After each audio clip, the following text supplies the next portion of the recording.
Aku diusir suamiku saat sedang hamil besar, karena fitnah ibu mertua dan gundik suamiku yang katakan bahwa calon anakku pembawa sial. Namun beberapa tahun kemudian aku balas dengan buat mereka semua menyesal dan menderita. Sebelum masuk ke ceritanya, absen dulu yuk dengan cara subscribe, like, dan komen di bawah. Oke, kita mulai. Pagi itu, langit tak pernah sebegitu birunya. Biru yang jernih, tak bernoda, seakan-akan alam sedang pamer akan keindahannya yang sempurna. Sinar mentari pagi menerobos celah tirai jendela kamar, memotong garis-garis emas di lantai keramik yang dingin, menyentuh ujung jari kakiku yang kusatukan karena dingin yang bukan berasal dari udara. Dari luar, terdengar simfoni pagi, kicauan burung yang riang gembira, lolongan anjing jauh, dan deru mesin motor tetangga yang berangkat kerja. Dunia bergerak maju dengan ritmenya yang normal, sementara dunia dalam rumah ini, di dada ini, terasa diam dalam kemacetan yang menyiksa. Aku, Laras, duduk di kursi kayu tua di sudut dapur. Kursi ini satu-satunya pengingat nyata dari kehidupan sebelum semua ini, dari rumah ibuku yang sederhana di kampung. Sandarannya sudah melengkung karena sering dipakai, permukaannya licin oleh waktu, dan di sana tersimpan setiap rintihan ibuku dulu saat ia menjahit hingga larut. Sekarang, kursi itu menjadi tahta kesedihanku. Di depanku, di atas meja makan marmer putih yang dingin sentuhannya, berdiri sebuah cangkir keramik bermotif biru. Cangkir itu adalah cangkir kesayangan Bayu, hadiah dari Bu Ratna. Aku yang membelinya di pusat perbelanjaan mahal dulu, dengan uang tabunganku dari menjahit, karena ingin melihat senyumnya. Sekarang, cangkir itu berisi kopi hitam pekat yang kuseduh tepat pukul 5 pagi, dengan harapan yang sama tipisnya setiap hari. Kopi itu sudah tak lagi mengepulkan asap. Permukaannya mengeras, berminyak, dan menjadi medan pesta bagi barisan semut hitam kecil yang tak diundang. Mereka merayap dari pinggir meja, menjelajahi permukaan cangkir, mencuri butiran-butiran gula yang tak tersentuh. Aku memandanginya lama. Ini bukan lagi sekadar kopi yang dingin. Ini adalah monumen dari pengharapan yang dibiarkan mati, dari perhatian yang ditolak, dari ritual pagi yang sudah menjadi upacara kesia-siaan. Sudah hampir 1 bulan kalender berganti, tapi waktu di sini terasa beku dalam pola yang sama. Bayu, suamiku, atau orang yang dulu pernah menjadi suamiku, pulang bagai pencuri yang menyusup di kegelapan. Aku selalu terjaga. Setiap derit kecil pintu belakang, setiap hentakan sepatu di rak, setiap langkah berat yang menuju kamar tamu, bukan kamar kami, kamarku, tertanam dalam ingatanku bagai paku. Dia masuk lewat tengah malam, saat kesunyian mencapai puncaknya, dan menghilang lagi sebelum matahari benar-benar menunjukkan wajahnya. Tak ada pulang, tak ada pergi. Hanya ada kehadiran dan ketidakhadiran yang sama-sama menyakitkan. Tanganku tak sengaja mengusap perutku yang kian membulat. 5 bulan. Di dalam sana, ada seseorang yang bergerak, hidup, bertumbuh. Kadang dia menendang, seolah berkata, "Ibu, aku di sini." Dan aku akan membalas dengan bisikan, "Ibu tahu, Nak, ibu di sini, kita di sini." Sambil berusaha menahan getar suara yang ingin menangis. Aku mencoba menjadi benteng, menapis semua kesedihan ini agar tak sampai padanya. Tapi aku bisa menipu siapa? Mungkin dia sudah bisa merasakan getaran kecemasanku, dinginnya tempat tidur yang setengah kosong, dan kehampaan dari suara yang tak pernah menyapanya di pagi hari. Pikiranku melayang, tersesat di lorong kenangan yang sekarang terasa seperti milik orang lain. Bayu dulu, pria yang selalu mencuri waktu 10 menit di pagi yang sibuk hanya untuk duduk bersamaku, menyeruput kopi yang kumasak, sambil mengecup keningku. "Wangi sabunmu ini bikin aku pengen gak berangkat kerja," gumannya dulu, dengan senyum yang membuat matanya menyipit. Dia yang selalu matanya mencari-cari diriku di keramaian, melambai dengan bangga. Kini, Bayu yang hadir adalah bayangan asing yang memakai wajah dan nama yang sama. Menemaniku di ruangan yang sama selama 5 menit terasa seperti tugas yang berat baginya. Napasnya menjadi pendek, bahunya menegang, dan pandangannya berkeliaran kemana-mana kecuali ke arahku. Aku merasa seperti perabot lama di ruang penyimpanan. Masih ada di inventaris, Tapi fungsinya sudah usai, estetikanya sudah ketinggalan zaman, dan kehadirannya hanya memakan tempat. Cuacanya bagus ya hari ini, ucapku suatu pagi, mencoba merajut benang percakapan dari udara tipis. Jawabnya, jempolnya tak berhenti mengusap layar ponsel. Ada tugas berat di kantor. Biasa aja. Dan begitu saja, percakapan mati. Sunyi yang tersisa setelahnya lebih menusuk daripada kemarahan. Yang aneh, meskipun cintanya padaku sudah mengering bagai sumur di musim kemarau, selera makannya pada gorengan pinggir jalan di dekat kantornya tetap lestari. Aku bisa mengenali aromanya, bau minyak jelantah, bawang goreng, dan sambal murahan yang menempel pada bajunya setiap malam. Aroma itu adalah pengkhianatan harian.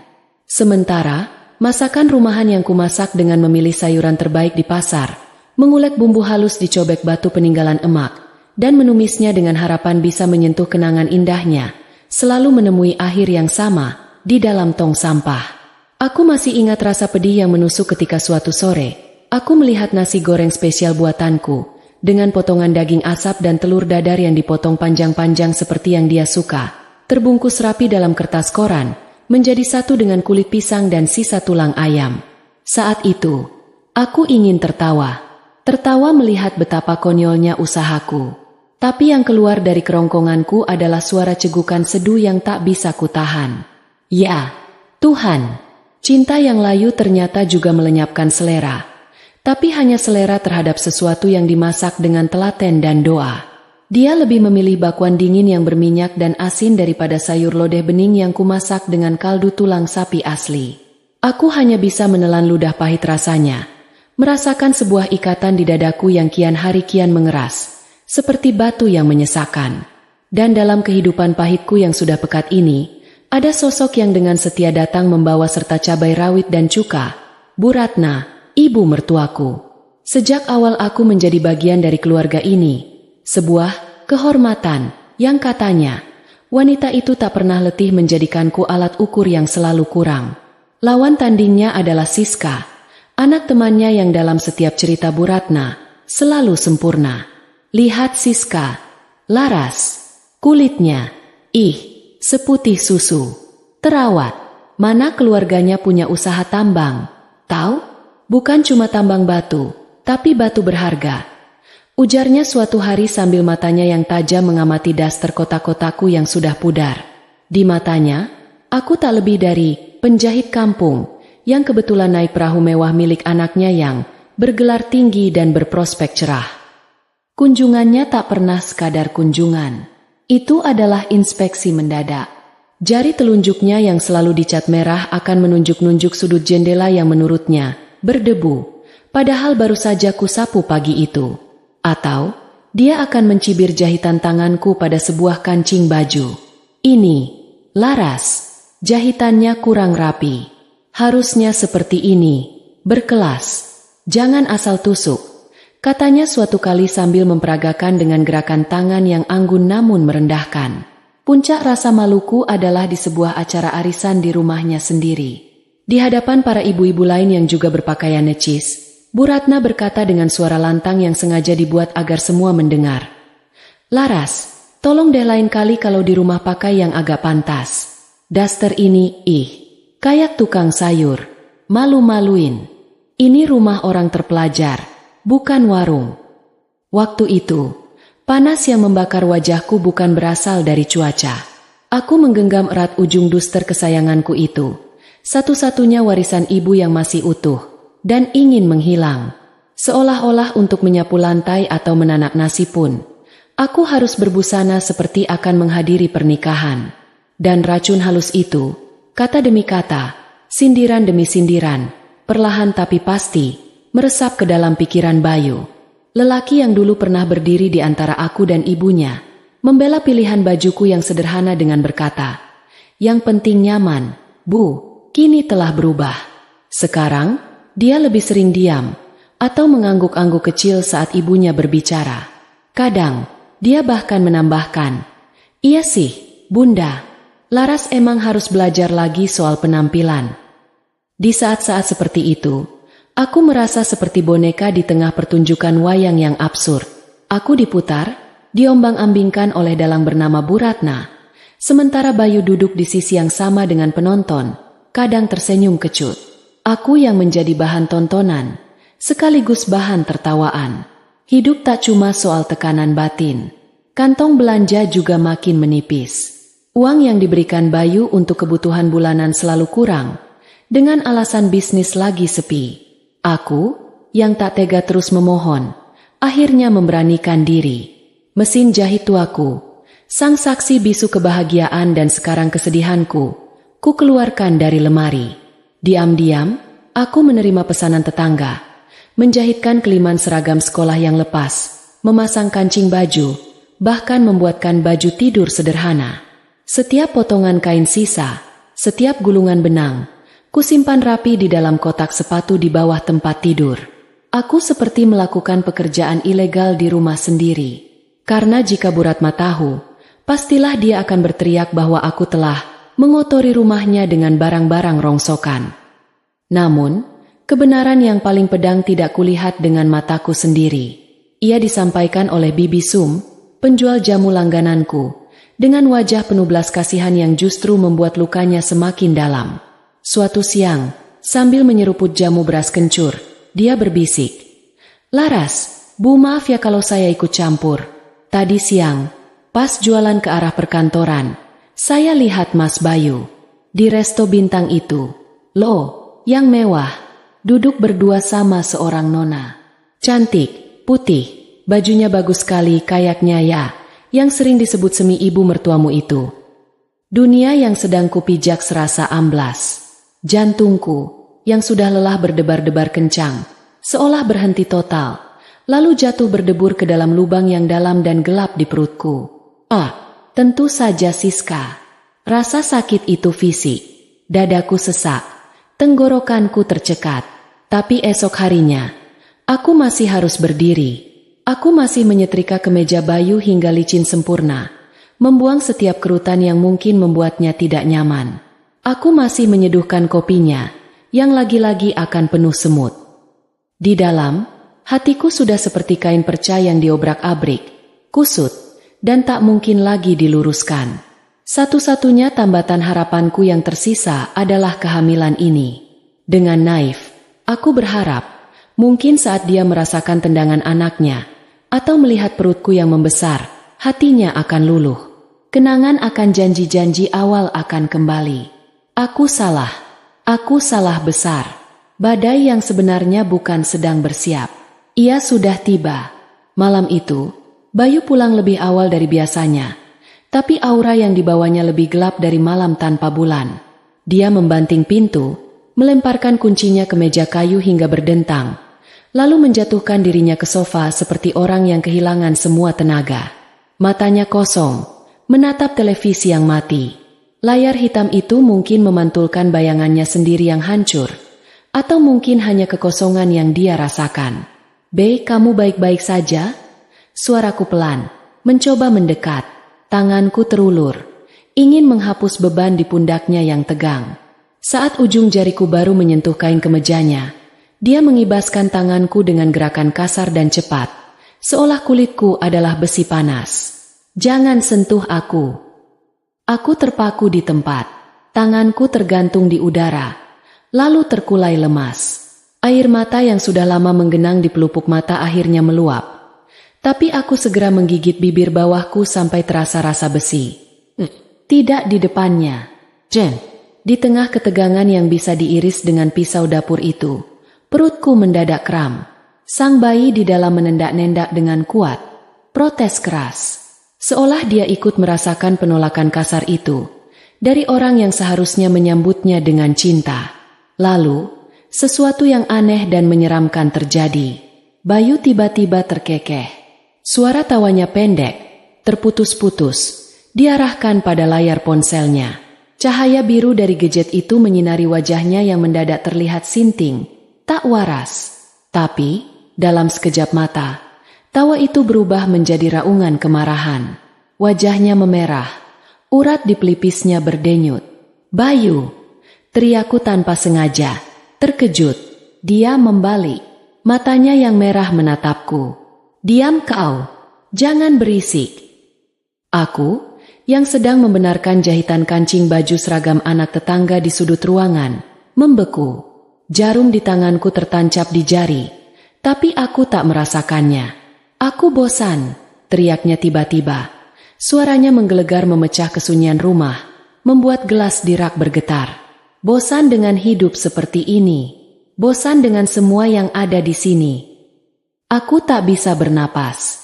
Dan yang paling aku sesali, lanjutnya, napasnya tersengal-sengal seperti orang berlari.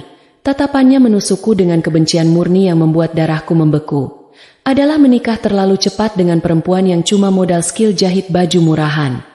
Kalimat itu melayang di udara, tajam dan beracun, lalu menghunjam tepat di tengah dadaku.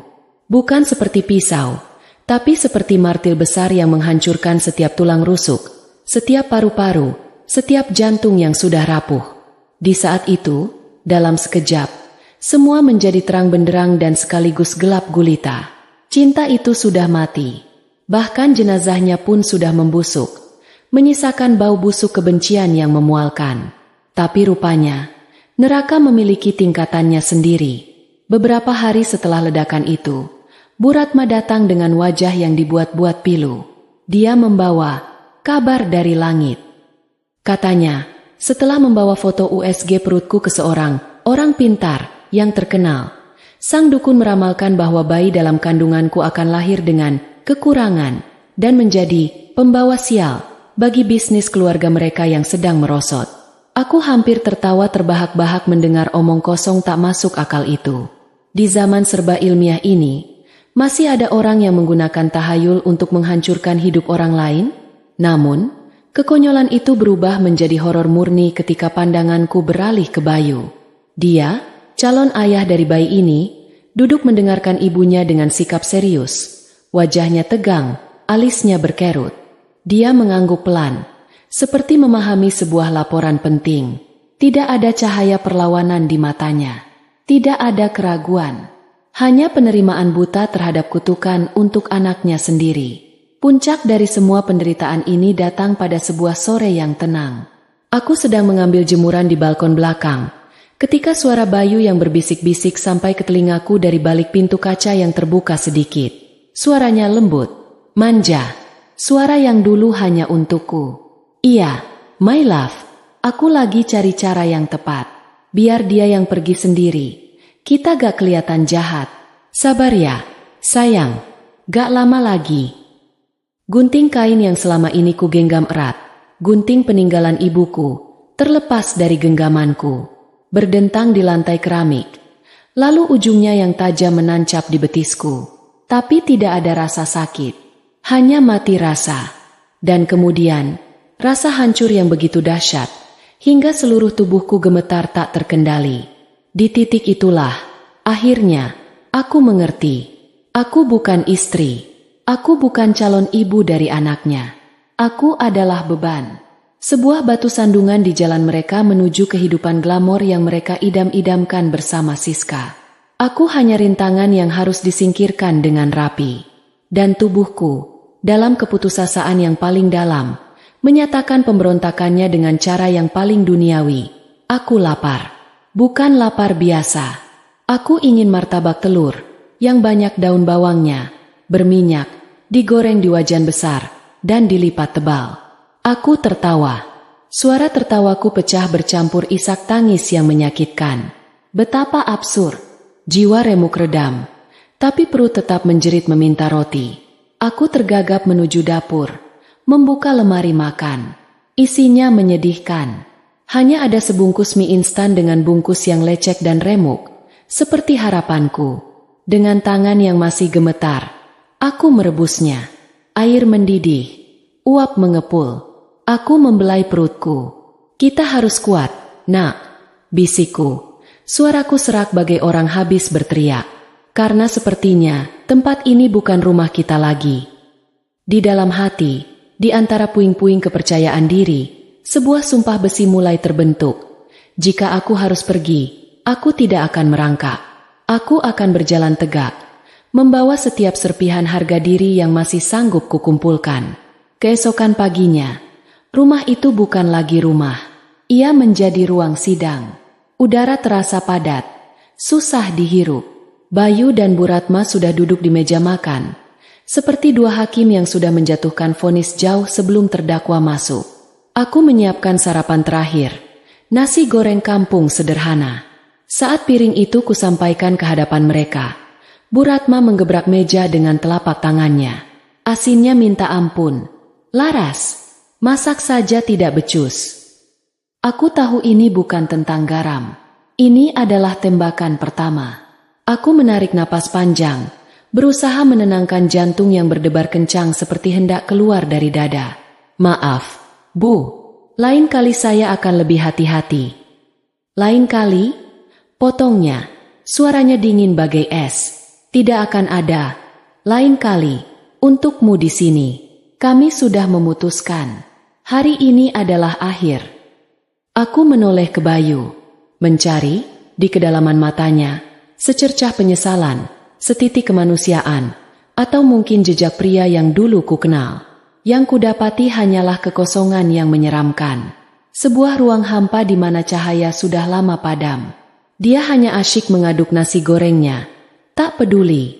Di sanalah semua ilusi terakhirku hancur berkeping.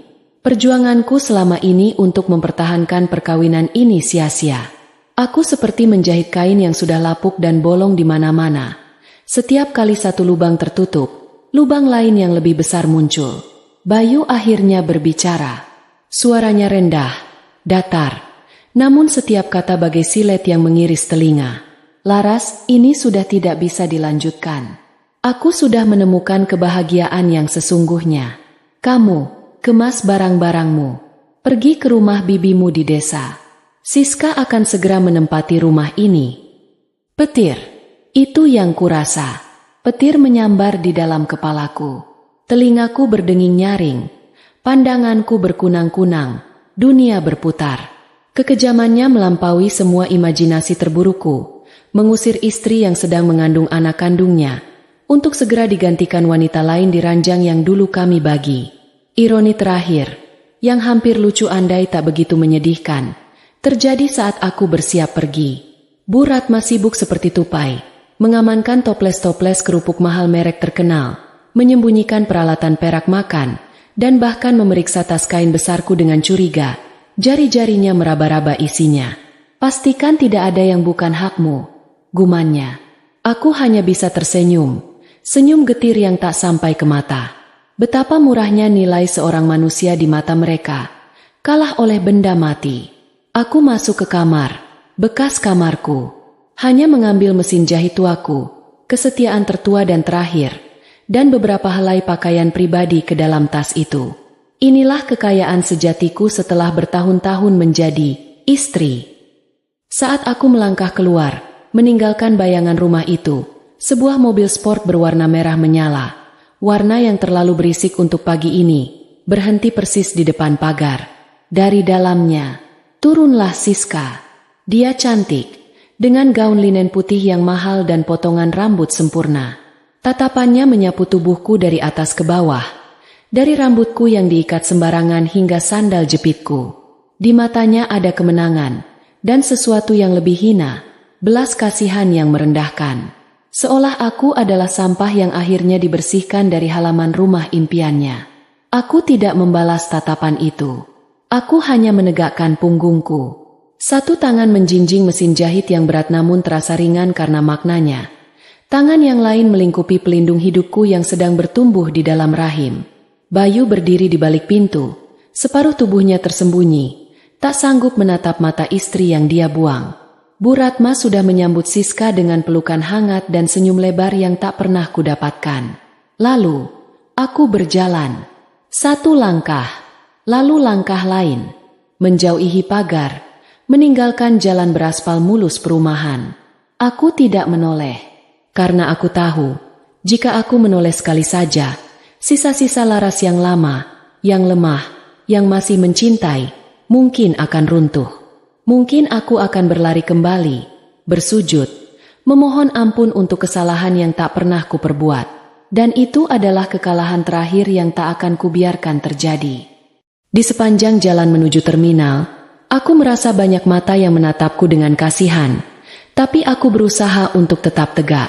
Aku duduk di bangku terminal yang keras, menunggu bus jurusan desa yang datangnya hanya 2 kali sehari.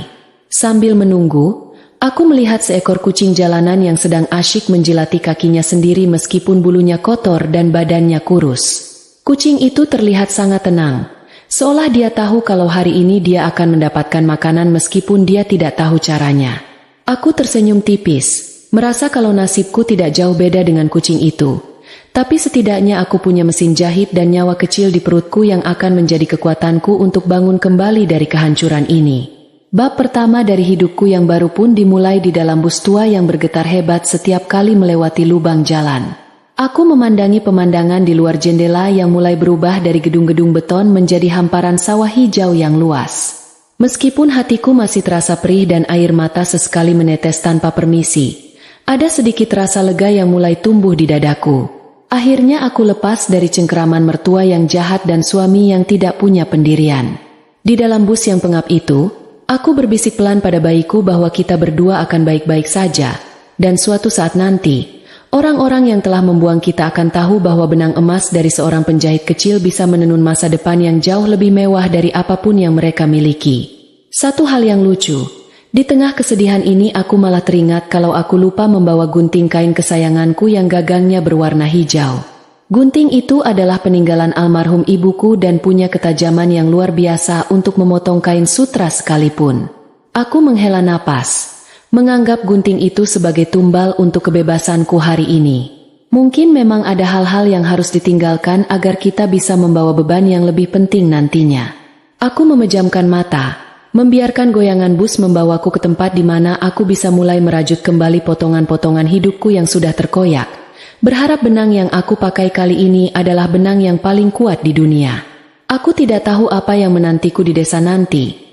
Mungkin bibiku akan marah atau mungkin tetangga akan berbisik-bisik membicarakanku sebagai janda baru yang gagal. Tapi aku tidak peduli lagi dengan omongan orang, karena rasa lapar dan keinginan untuk melindungi bayiku jauh lebih besar daripada rasa malu. Aku meraba saku dasterku. Masih ada sisa uang beberapa puluh ribu hasil menjahit kancing baju sekolah kemarin. Uang itu terasa sangat berharga di tanganku. Jauh lebih berharga daripada semua perhiasan yang pernah Bu Ratna pamerkan padaku. Dengan uang saku yang pas-pasan dan mesin jahit yang berat ini, aku siap menghadapi apapun, karena aku tahu kalau Tuhan tidak akan membiarkan seorang ibu berjuang sendirian di tengah dunia yang luas ini. Bus tua yang aku tumpangi ini bergoyang sangat hebat, seolah sengaja ingin mengocok isi perutku sampai semua kenangan pahit di kota keluar tanpa sisa. Aku turun di pertigaan desa dengan kaki yang sedikit gemetar, memandangi gapura kayu yang catnya sudah mengelupas dimakan usia. Mesin jahit di genggamanku terasa 10 kali lebih berat dari biasanya. Mungkin karena beban pikiran yang ikut menempel di besinya yang dingin. Bau tanah basah dan aroma kotoran sapi yang khas menyambut kedatanganku, memberikan ketenangan aneh yang tidak pernah aku dapatkan di rumah gedung mertuaku yang wangi parfum mahal tapi pengap oleh kebencian. Aku berjalan pelan menyusuri jalan setapak, sambil sesekali berhenti untuk membetulkan posisi tas kainku yang mulai merosot dari bahu. Rumah bibiku terletak di ujung desa, sebuah bangunan kayu sederhana yang halamannya dipenuhi pohon singkong dan jemuran baju yang melambai ditiup angin. Saat aku sampai di depan pintunya, "Bibah," begitu aku memanggilnya, sedang asyik mengupas bawang merah sambil sesekali menyeka air mata karena pedasnya uap bawang. Beliau terlonjak kaget melihat keponakannya datang dengan penampilan berantakan dan perut yang sudah jelas menunjukkan tanda kehidupan. Tanpa banyak tanya, beliau langsung menarikku masuk, merebut mesin jahit dari tanganku, dan menyuruhku duduk di balai-balai bambu yang alasnya sudah sedikit bolong. Bibah memang tipe orang yang lebih banyak bertindak daripada bicara, sebuah sifat yang sangat aku syukuri karena saat ini aku sedang tidak punya tenaga untuk menjelaskan panjang lebar tentang kebodohan Bayu. Lucunya, hal pertama yang Bibah lakukan bukannya menanyakan kabarku, tapi malah menyodorkan sepiring singkong rebus hangat yang masih mengepulkan asap. Beliau bilang kalau aku terlihat lebih kurus dari ayam tetangga yang sedang sakit. Sebuah pujian yang tentu saja membuatku ingin tertawa sekaligus menangis. Aku mengunyah singkong itu dengan rakus, Tidak peduli lagi dengan tata krama atau gengsi sebagai menantu orang kota yang selama ini aku jaga. Ternyata benar, perut yang kenyang adalah obat paling mujarab untuk meredakan amarah. Meskipun hatiku masih terasa seperti kain perca yang belum sempat dijahit. Bibah hanya memperhatikanku makan sambil terus mengupas bawang. Seolah kedatanganku yang mendadak ini adalah hal paling biasa di dunia. Setelah perutku terisi, Bibah baru bertanya pelan kemana suamiku dan mengapa aku membawa mesin jahit kesayanganku ke desa. Aku menarik napas dalam, menceritakan semuanya mulai dari perubahan sikap Bayu sampai tamparan kata-kata Bu Ratna yang lebih sakit dari serangan fisik. Bibah mendengarkan tanpa memotong. Hanya sesekali menggeram pelan saat aku menyebut nama ibu mertuaku. Beliau bilang kalau keluarga Bayu itu memang sudah lama terkenal sebagai orang yang hanya melihat manusia dari kilau emasnya saja, bukan dari ketulusan hatinya. Bibah menggenggam tanganku yang kasar karena benang, meyakinkanku bahwa di rumah kecil ini, aku dan bayiku akan selalu punya tempat untuk tidur dan makan tanpa perlu merasa takut diusir. Malam pertama di desa, aku tidur di atas kasur kapuk yang baunya matahari dan debu, tapi rasanya jauh lebih nyaman daripada kasur busa mahal di kota yang penuh tekanan. Aku terbangun tengah malam karena bayi dalam perutku menendang cukup keras. Seolah dia juga merasa lega bisa menghirup udara yang lebih jujur di sini. Aku bangkit, duduk di depan mesin jahitku yang aku letakkan di sudut kamar di bawah cahaya lampu teplok yang berkedip-kedip. Aku mulai mengelus besi mesin itu. Alat inilah yang akan menjadi penyambung hidup kami nantinya. Aku tahu hidup ke depan tidak akan mudah. Apalagi kalau penduduk desa mulai bertanya di mana ayah dari anak yang aku kandung ini. Tapi aku sudah menyiapkan telinga yang lebih tebal dari kulit sapi. Pagi harinya, aku dipaksa Bibah untuk pergi ke bidan desa terdekat karena belakangan ini aku sering mengeluh mulas yang tidak biasa. Bibah khawatir kalau stres yang aku alami di kota memengaruhi kesehatan janin dalam perutku yang sudah masuk bulan ke-6. Kami berjalan kaki menyusuri pematang sawah, dan aku kembali teringat ucapan Bu Ratna soal ramalan bayi cacat yang beliau gembar-gemborkan. Meskipun aku tahu itu hanya tahayul untuk menyingkirkanku, tetap saja ada rasa takut yang terselip di sudut hati terdalamku. Aku hanya bisa berdoa dalam setiap langkah, berharap bayi ini lahir sempurna agar bisa menjadi pembuktian bahwa mulut mertuaku itu tidak lebih suci dari selokan di pasar. Bidan desa itu bernama Bu Aminah, seorang wanita parubaya dengan kacamata tebal yang selalu melorot ke ujung hidungnya. Beliau mulai meraba perutku dengan tangan yang hangat, sesekali menggunakan alat pendengar kayu yang diletakkan di atas kulit perutku. Suasana ruangan yang tenang hanya diisi oleh suara detak jantung bayiku yang terdengar cepat namun berirama. Sebuah suara paling indah yang pernah aku dengar seumur hidup. Namun, wajah Bu Aminah mendadak sedikit berubah saat beliau memeriksa posisi kaki janinku yang menurutnya sedikit tidak biasa. Beliau bilang kalau posisi bayi ini agak miring, dan ada kemungkinan pertumbuhan tulang kakinya nanti butuh perhatian khusus setelah lahir. Dek, jantungku rasanya berhenti berdetak sesaat mendengar penjelasan itu. Seolah bayangan wajah Bu Ratna muncul di depan mataku sambil tertawa mengejek. Aku langsung teringat semua sumpah serapah beliau di kota. Mungkinkah kata-kata buruk itu benar-benar menjadi kenyataan? Bibah yang duduk di sampingku langsung menggenggam bahuku, memberi kode supaya aku tetap tenang dan tidak berpikiran macam-macam dulu. Bu Aminah menjelaskan bahwa ini bukan berarti cacat yang menakutkan. Hanya butuh pengawasan dan nutrisi yang cukup agar janin bisa berputar ke posisi yang benar.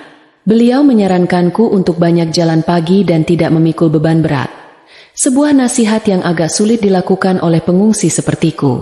Saat pulang dari bidan, aku merasa dunia kembali sedikit gelap. Seolah mendung yang tadi sudah menyingkir kini kembali menutup langit desa.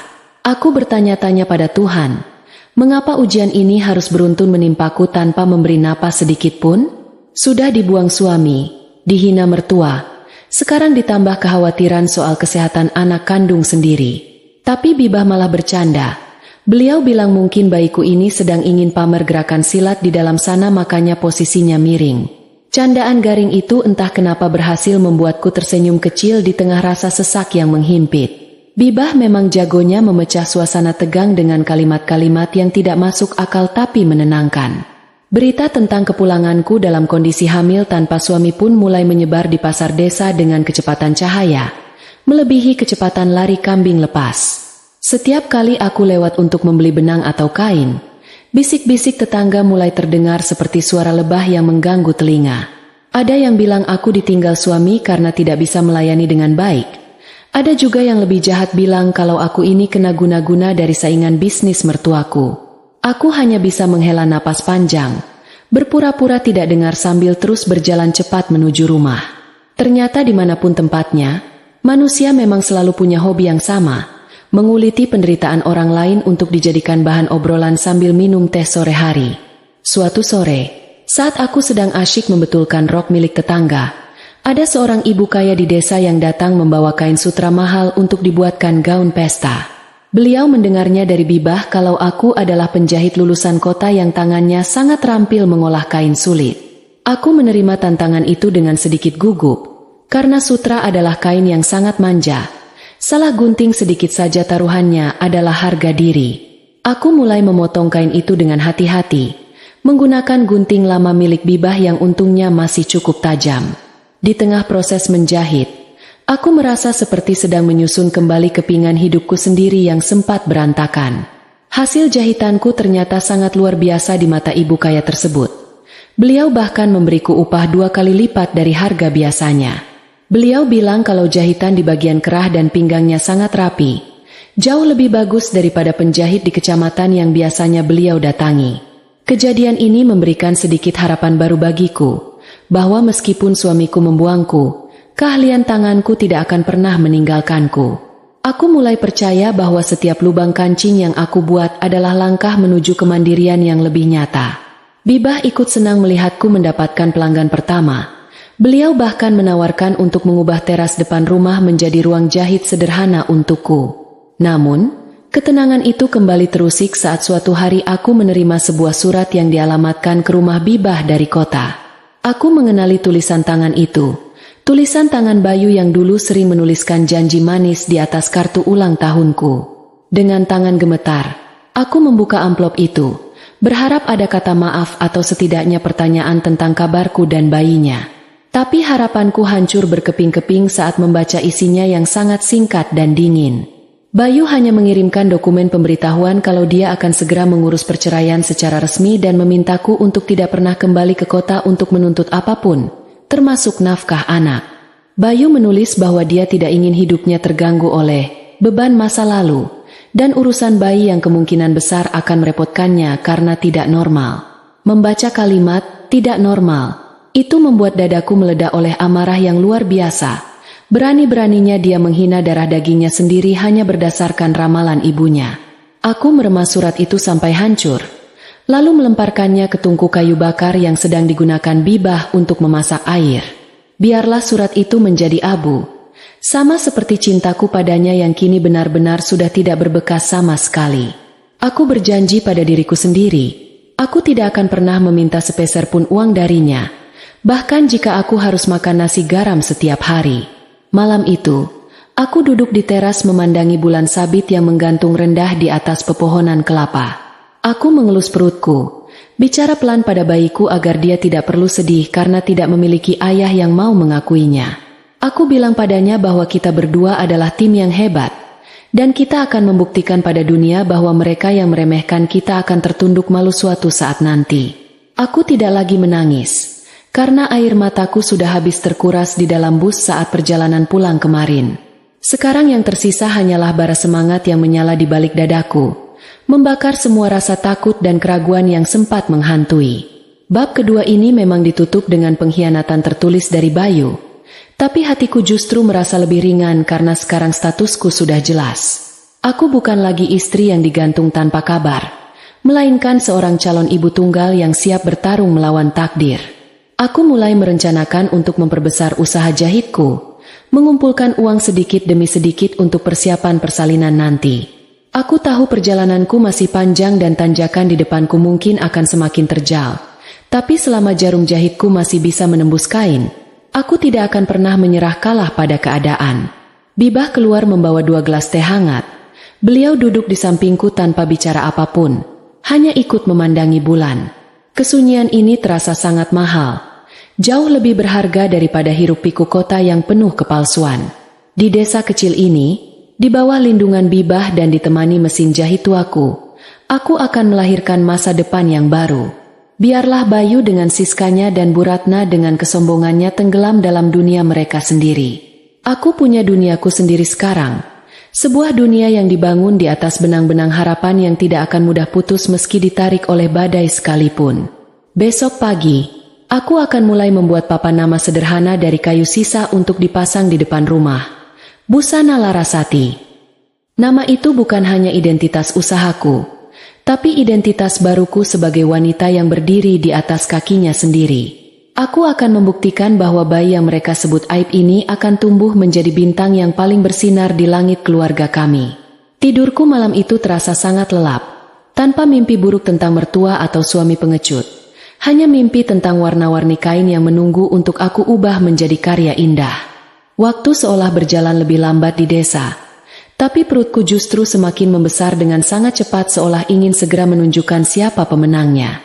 Aku sering terbangun di pagi buta, saat ayam jantan tetangga baru saja berdehem menyiapkan suara, hanya untuk duduk di depan mesin jahit dan memandangi fajar yang perlahan menyapu kegelapan. Kehamilan bulan ke-8 ini membuat kakiku sering bengkak seperti talas Bogor. Lucu sekali kalau diingat dulu aku sangat peduli dengan ukuran sepatu hak tinggiku. Sekarang, aku lebih sering bertelanjang kaki atau memakai sandal jepit karet yang sudah tipis, karena itu satu-satunya cara agar aku bisa tetap berjalan tanpa rasa sakit yang berlebihan. Bibah sering mengomel melihatku masih saja berkutat dengan tumpukan kain pesanan. Tapi beliau tidak tahu kalau suara putaran mesin jahit ini adalah musik yang paling bisa menenangkan jiwaku. Busana Larasati, papan nama kayu yang aku buat dengan sisa ket pagar itu, sekarang sudah berdiri tegak di depan rumah Bibah meski posisinya agak miring karena tertabrak kambing liar. Ternyata, keahlianku membuat pola baju yang pas di badan membuat namaku semakin harum di desa-desa tetangga, mengalahkan berita miring soal status jandaku yang mulai basi. Orang-orang mulai lebih tertarik membahas bagaimana caranya aku bisa menyulap kain katun murah menjadi gaun yang terlihat sangat mewah daripada membahas siapa ayah dari bayi di perutku. Aku merasa seperti sedang melakukan balas dendam yang sangat halus. Saat mereka sibuk membicarakan kekuranganku, aku membalasnya dengan kualitas karyaku yang membuat mereka tetap harus mengantre untuk memakai jasaku. Suatu hari, seorang wanita parubaya yang merupakan istri kepala desa datang membawa tumpukan kain seragam batik untuk acara pernikahan anaknya. Beliau memintaku menyelesaikan 30 seragam dalam waktu 2 minggu. Sebuah tantangan yang cukup gila untuk orang yang menjahit sendirian dengan perut sebesar semangka. Lucunya, saat beliau melihatku sedang memegang gunting dengan susah payah karena posisi duduk yang terhalang perut, beliau malah menawarkan bantuan untuk mencarikan asisten dari anak-anak muda di desa yang ingin belajar menjahit. Aku sempat ragu karena tidak punya uang untuk menggaji mereka. Tapi beliau bilang kalau mereka cukup diajari ilmu menjahit saja sudah sangat senang. Inilah keajaiban hidup di desa. Saat kita sedang di bawah, selalu saja ada tangan yang terulur tanpa perlu kita minta secara berlebihan. Di tengah kesibukan itu, aku sering merenung apakah Bayu pernah sedikit saja merasa rindu pada gerakan janin yang dulu sempat dia elus saat kami masih bahagia. Tapi aku segera menepis pikiran itu. Apalagi setelah aku tahu dari teman lamaku di kota bahwa Bayu dan Siska baru saja mengadakan pesta pertunangan yang sangat mewah. Temanku bilang kalau pesta itu dihadiri oleh banyak pejabat dan Bu Ratna terlihat sangat bangga memamerkan menantu barunya yang katanya punya toko berlian. Aku tertawa kecil sambil terus menginjak pedal mesin jahit, membayangkan betapa sibuknya mereka menjaga gengsi sementara aku di sini sedang sibuk membangun masa depan yang nyata. Biarlah mereka berpesta di atas panggung sandiwara. Aku lebih memilih berkeringat di dapur dan ruang jahitku sendiri. Rasa mulas yang datang tiba-tiba di siang bolong membuatku harus berhenti sejenak dari aktivitas memotong kain yang sangat banyak ini. Bibah langsung panik. Beliau berlari ke dapur dan malah membawa ulekan sambal bukannya air minum. Saking bingungnya melihat aku meringis kesakitan. Kejadian itu sempat menjadi bahan tertawaan kami berdua setelah rasa mulasnya hilang. Betapa paniknya orang kalau sudah menyangkut urusan nyawa. Bibah bilang kalau aku harus mulai menyiapkan tas berisi kain jarik dan baju bayi, karena sewaktu-waktu si kecil ini bisa saja ingin keluar melihat dunia. Aku mulai melipat baju-baju bayi yang aku jahit sendiri dari sisa kain pesanan pelanggan. Warna-warninya sangat cantik dan jahitannya sangat halus. Jauh lebih indah daripada baju bayi bermerek yang ada di toko-toko kota. 1 minggu sebelum hari perkiraan lahir, Aku menerima kejutan yang sama sekali tidak aku duga sebelumnya. Sebuah mobil hitam yang tampak sangat tidak asing berhenti di depan rumah Bibah, mengeluarkan debu jalanan yang menutupi tanaman singkong kami. Hatiku berdebar kencang, antara takut dan penasaran. Mungkinkah Bayu datang karena merasa bersalah?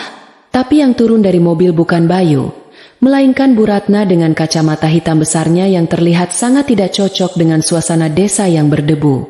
Beliau melangkah dengan sangat angkuh, menutup hidungnya dengan sapu tangan sutra seolah udara di desaku ini sangat beracun bagi paru-parunya yang terhormat. Aku berdiri di ambang pintu, mencoba tetap tenang meski tanganku dingin seperti es di dalam kulkas. Bu Ratna tidak menyapa. Beliau hanya memandangi papan nama busana Larasati dengan tatapan yang sangat menghina, lalu tertawa pendek yang suaranya sangat menyebalkan di telingaku. Beliau bilang kalau tujuannya datang jauh-jauh hanya ingin memastikan kalau aku tidak akan pernah berani muncul di pesta pernikahan Bayu dan Siska bulan depan. Beliau mengeluarkan selembar amplop berisi uang yang katanya adalah uang tutup mulut agar aku tidak mengganggu kebahagiaan putranya dengan membawa-bawa urusan anak. Lucunya, saat Bu Ratna sedang asyik menceramahi aku soal martabat keluarga besarnya, seekor ayam peliharaan Bibah mendadak melompat ke atas kap mobil hitamnya dan buang kotoran tepat di sana. Wajah Bu Ratna yang tadinya angkuh langsung berubah menjadi merah padam karena marah. Sementara aku berusaha sekuat tenaga untuk tidak meledakkan tawa di depan mukanya. Kejadian kecil itu benar-benar memecah suasana tegang yang dia bangun sejak tadi, membuat wibawanya jatuh seketika hanya karena seekor ayam kampung. Aku mengembalikan amplop uang itu ke tangannya, bilang padanya bahwa harga diriku tidak bisa dibeli dengan uang receh yang dia bawa itu. Aku bicara dengan nada yang sangat tenang.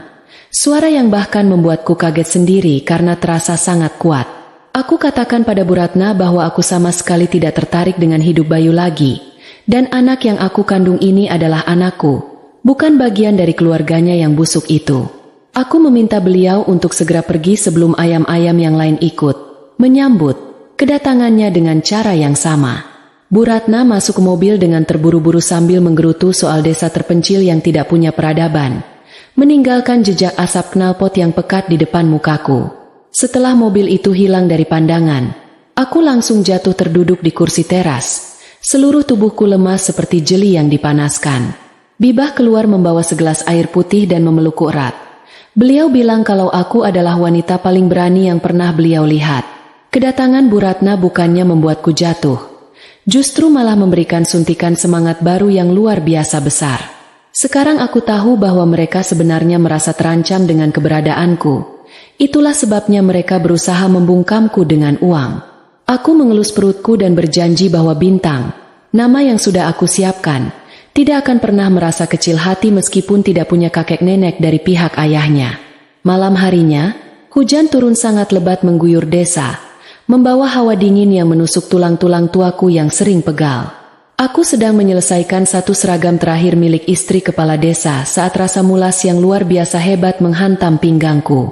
Kali ini rasanya berbeda, lebih tajam dan berpola, seperti ada sesuatu yang sedang mendobrak pintu dari dalam secara paksa. Aku mencoba mengatur napas seperti yang diajarkan Bu Aminah, tapi rasa sakitnya membuatku sampai harus menggigit ujung kain agar tidak berteriak keras. Bibah langsung sigap. Beliau membungkus mesin jahitku dengan plastik agar tidak terkena tempias hujan, lalu memanggil tetangga untuk membantuku pergi ke tempat bidan. Perjalanan menuju rumah Bu Aminah di tengah hujan badai itu benar-benar mirip adegan film petualangan yang sangat dramatis. Kami harus naik gerobak sapi yang diberi atap terpal seadanya karena mobil puskesmas desa sedang dipakai di kecamatan lain. Di dalam gerobak yang berguncang-guncang, aku hanya bisa beristighfar sambil memegang tangan Bibah yang terus membacakan doa-doa keselamatan. Lucunya, di tengah rasa sakit yang mau pingsan itu, aku masih sempat-sempatnya kepikiran apakah aku sudah mematikan lampu di ruang jahit tadi.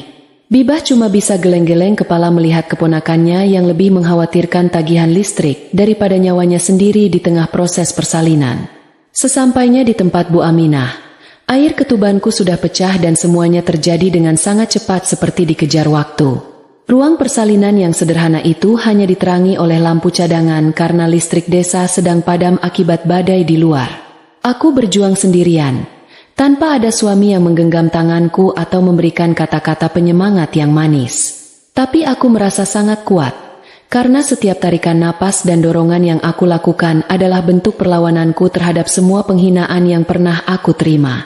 Aku ingin membuktikan bahwa aku bisa menghadirkan nyawa baru ke dunia ini dengan kekuatanku sendiri, tanpa bantuan dari orang-orang yang pernah membuangku. Tepat saat petir menyambar di langit desa, suara tangisan bayi yang sangat nyaring pecah memenuhi ruangan kecil itu, mengalahkan suara gemuruh hujan di luar. Air mataku jatuh mengalir begitu saja, membasahi bantal yang sudah basah oleh keringat perjuangan yang luar biasa. Bu Aminah mengangkat bayi itu, membersihkannya sebentar, lalu meletakkannya di atas dadaku yang masih berdebar kencang. Bayi itu laki-laki. Kulitnya kemerahan dan rambutnya hitam lebat seperti milik ibunya. Aku menatapnya dalam diam, merasakan kulitnya yang lembut menyentuh kulitku. Sebuah ikatan yang tidak akan pernah bisa diputus oleh pengadilan atau surat cerai manapun. Namun, suasana bahagia itu mendadak sunyi saat Bu Aminah mulai memeriksa kaki kecil bayiku dengan saksama di bawah cahaya senter. Aku menahan napas. Teringat kembali semua ucapan dukun mertuaku dan kekhawatiran bidan saat aku masih hamil dulu. Bu Aminah membalik tubuh mungil itu, lalu menatapku dengan tatapan yang sangat lembut namun mengandung arti yang dalam.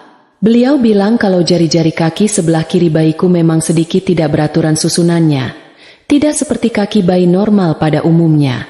Jantungku serasa jatuh ke lantai, tapi anehnya aku tidak merasa hancur seperti yang aku bayangkan selama ini. Aku mengambil kaki kecil itu, menciumnya dengan penuh kasih sayang tanpa ada sedikit pun rasa malu atau kecewa di wajahku. Bagiku, dia tetap sempurna karena dia lahir dari perjuangan yang sangat jujur dan murni di tengah badai yang sangat hebat. Aku menamai bayi itu Bintang, karena dia lahir di malam yang gelap namun dialah yang akan menjadi cahaya paling terang dalam hidupku nantinya. Bibah masuk ruangan, melihat cucunya, dan langsung menangis bahagia tanpa peduli dengan kekurangan kecil di kaki Bintang. Beliau bilang kalau Bintang punya mata yang sangat tajam, mata seorang pemimpin yang tidak akan mudah menyerah pada keadaan dunia yang keras ini. Malam itu, di bawah atap rumah bidan desa yang masih diguyur sisa-sisa hujan, aku menyusui Bintang untuk pertama kalinya. Rasa hangat yang menjalar di dadaku membuatku merasa menjadi wanita paling kaya di dunia. Jauh lebih kaya daripada Siska dengan toko berliannya atau Bu Ratna dengan rumah gedungnya. Kekurangan fisik di kaki Bintang justru menjadi tanda pengenal bagi kami. Sebuah pengingat bahwa kami pernah dihina namun kami tetap bisa berdiri tegak. Aku berjanji dalam hati, kaki kecil inilah yang suatu saat nanti akan melangkah di karpet merah kesuksesan, melewati semua orang yang pernah meremehkan kelahirannya ke dunia ini. Bab ketiga hidupku berakhir di sini. Dengan kelahiran seorang bayi laki-laki yang mungkin tidak sempurna di mata manusia, tapi sangat istimewa di mataku. Sekarang fokus hidupku sudah berubah total, bukan lagi tentang diriku sendiri, tapi tentang bagaimana membuat Bintang tumbuh menjadi laki-laki yang hebat. Aku tahu ke depan akan ada banyak tantangan, terutama soal biaya perawatan kaki Bintang dan biaya sekolahnya nanti. Tapi melihat caranya menggenggam jariku dengan sangat kuat saat tidur, aku tahu bahwa kami berdua sudah siap untuk menghadapi apapun yang akan terjadi di bab-bab selanjutnya. Keesokan paginya, matahari muncul dengan sangat cerah seolah ingin menyambut kedatangan Bintang secara resmi di desa kami. Aku pulang ke rumah Bibah dengan perasaan yang sangat bangga, menggendong harta paling berhargaku di dalam kain jarik yang hangat. Busana Larasati akan tetap buka, dan kali ini aku punya motivasi yang jauh lebih besar untuk terus menggerakkan roda mesin jahitku. Setiap jahitan yang aku buat mulai sekarang adalah untuk masa depan Bintang, dan aku akan memastikan bahwa setiap benang yang aku pakai adalah benang yang paling kuat, sekuat tekadku untuk mengubah hinaan menjadi sebuah tepuk tangan penghargaan. Matahari pagi di desa selalu punya cara unik untuk membangkitkan semangat.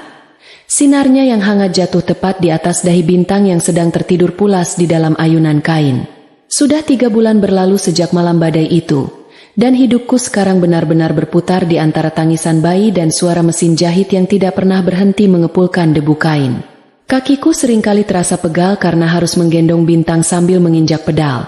Tapi setiap kali aku melihat senyum tak berdosa dari bibir mungilnya, rasa lelah itu hilang menguap begitu saja. Bintang adalah bayi yang sangat pengertian. Dia jarang sekali rewel, seolah dia tahu bahwa ibunya sedang berjuang mengumpulkan lembar demi lembar rupiah untuk masa depannya. Lucunya, Bintang punya kebiasaan aneh. Dia hanya bisa tidur pulas kalau mendengar suara ritme mesin jahitku. Kalau mesinnya mati, dia justru bangun dan protes dengan rengekan kecilnya. Bibah sekarang sudah seperti asisten pribadiku. Beliau yang bertugas menjemur popok bayi sekaligus menjadi tenaga pemasaran paling handal di pasar desa. Beliau tidak pernah lelah memamerkan wajah Bintang kepada setiap orang yang lewat. Sambil sesekali membumbui cerita bahwa Bintang adalah anak pembawa keberuntungan. Meskipun orang-orang masih sering mencuri pandang ke arah kaki kiri Bintang yang sedikit berbeda, aku sudah tidak lagi merasa sakit hati atau ingin marah. Aku justru sering bercanda pada Bibah bahwa Bintang ini calon pemain bola hebat karena kakinya punya gaya yang unik sejak lahir. Humor-humor kecil seperti inilah yang membuat suasana rumah kami tetap hangat. Meskipun kami hanya makan dengan lauk pauk sederhana hasil kebun sendiri.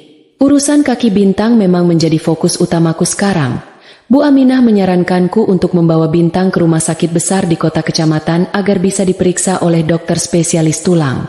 Aku mulai menabung lebih ketat. Menyisihkan sisa uang belanja dari hasil jahitan gaun-gaun pesta yang makin hari makin banyak pesanan. Aku rela hanya makan nasi dengan sambal korek dan lalapan setiap hari. Asalkan tabunganku untuk Bintang tidak berkurang sepeser pun. Pernah suatu malam aku merasa sangat lapar sampai-sampai aku mengira kain perca di sampingku adalah potongan daging rendang yang lezat. Aku tertawa sendiri menyadari betapa gilanya tekanan ekonomi bisa membuat imajinasi seseorang menjadi sangat liar dan tidak masuk akal. Suatu hari, aku menerima sebuah kiriman paket misterius yang ditujukan ke alamat Bibah tanpa nama pengirim yang jelas di atasnya. Dengan rasa penasaran yang tinggi, aku membuka bungkusan itu dan menemukan tumpukan baju bayi mewah bermerek yang harganya pasti sangat mahal. Ada sepucuk surat kecil di dalamnya yang isinya hanya satu kalimat. Maafkan ayahmu yang belum bisa bersikap adil. Aku tahu itu tulisan tangan Bayu. Sepertinya nuraninya sedikit terusik setelah mendengar kabar kelahiran anaknya dari orang lain. Aku menatap baju-baju mahal itu dengan tatapan kosong. Merasa kalau Bayu sedang mencoba menyuap rasa bersalahnya dengan benda mati yang bahkan tidak pernah dia lihat langsung bagaimana cara memakainya pada tubuh anaknya. Aku sempat ingin membakar baju-baju itu karena rasa benci yang kembali meluap. Tapi Bibah dengan bijak menahanku dan bilang kalau baju-baju itu tidak bersalah. Beliau menyarankanku untuk menjual baju-baju mewah itu ke toko perlengkapan bayi di kota dan uangnya bisa dipakai untuk biaya berobat Bintang. Aku setuju. Itu ide yang jauh lebih masuk akal daripada membiarkannya jadi abu di tungku dapur. Aku tidak butuh pemberian Bayu yang setengah hati. Aku hanya butuh uangnya untuk memperbaiki apa yang dia sebut sebagai kekurangan pada anaknya sendiri. Inilah caraku berurusan dengan masa lalu. Aku mengambil manfaatnya untuk membangun masa depan tanpa perlu lagi membuka pintu komunikasi dengan orang yang telah membuangku. Minggu depannya, aku membawa Bintang ke rumah sakit kecamatan dengan menumpang mobil bak terbuka milik tetangga yang sedang mengangkut hasil panen sayur. Di atas mobil yang bergoyang-goyang itu, aku duduk di antara tumpukan kol dan wortel sambil mendekap Bintang erat-erat agar dia tidak kedinginan tertiup angin jalanan. Rasanya sangat kontras dengan hidupku dulu yang selalu kemana-mana naik mobil ber-AC yang wangi. Tapi anehnya aku merasa jauh lebih bahagia di sini.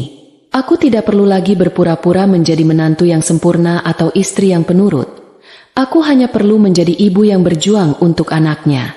Sesampainya di rumah sakit, aku harus mengantre sangat panjang di tengah hiruk pikuk orang sakit. Tapi Bintang tetap tenang dan malah asyik menghisap jempolnya sendiri. Dokter spesialis tulang di rumah sakit itu bernama Dr. Gunawan. Seorang pria tua yang bicaranya sangat pelan tapi sangat menenangkan hati.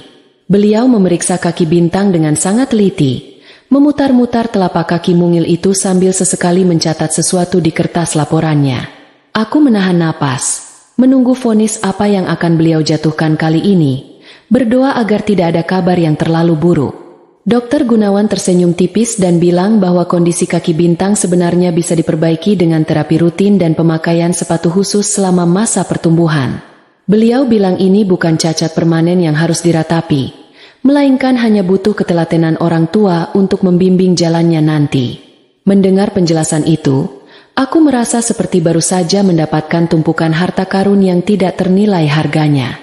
Air mata kebahagiaan jatuh membasahi pipiku, membuat Bintang yang tadi diam jadi ikut tertawa melihat wajah ibunya yang lucu karena menangis sambil tersenyum. Dokter Gunawan memberikan resep untuk sepatu khusus itu, dan meskipun harganya cukup menguras tabunganku, aku membayarnya dengan tangan yang sangat ringan.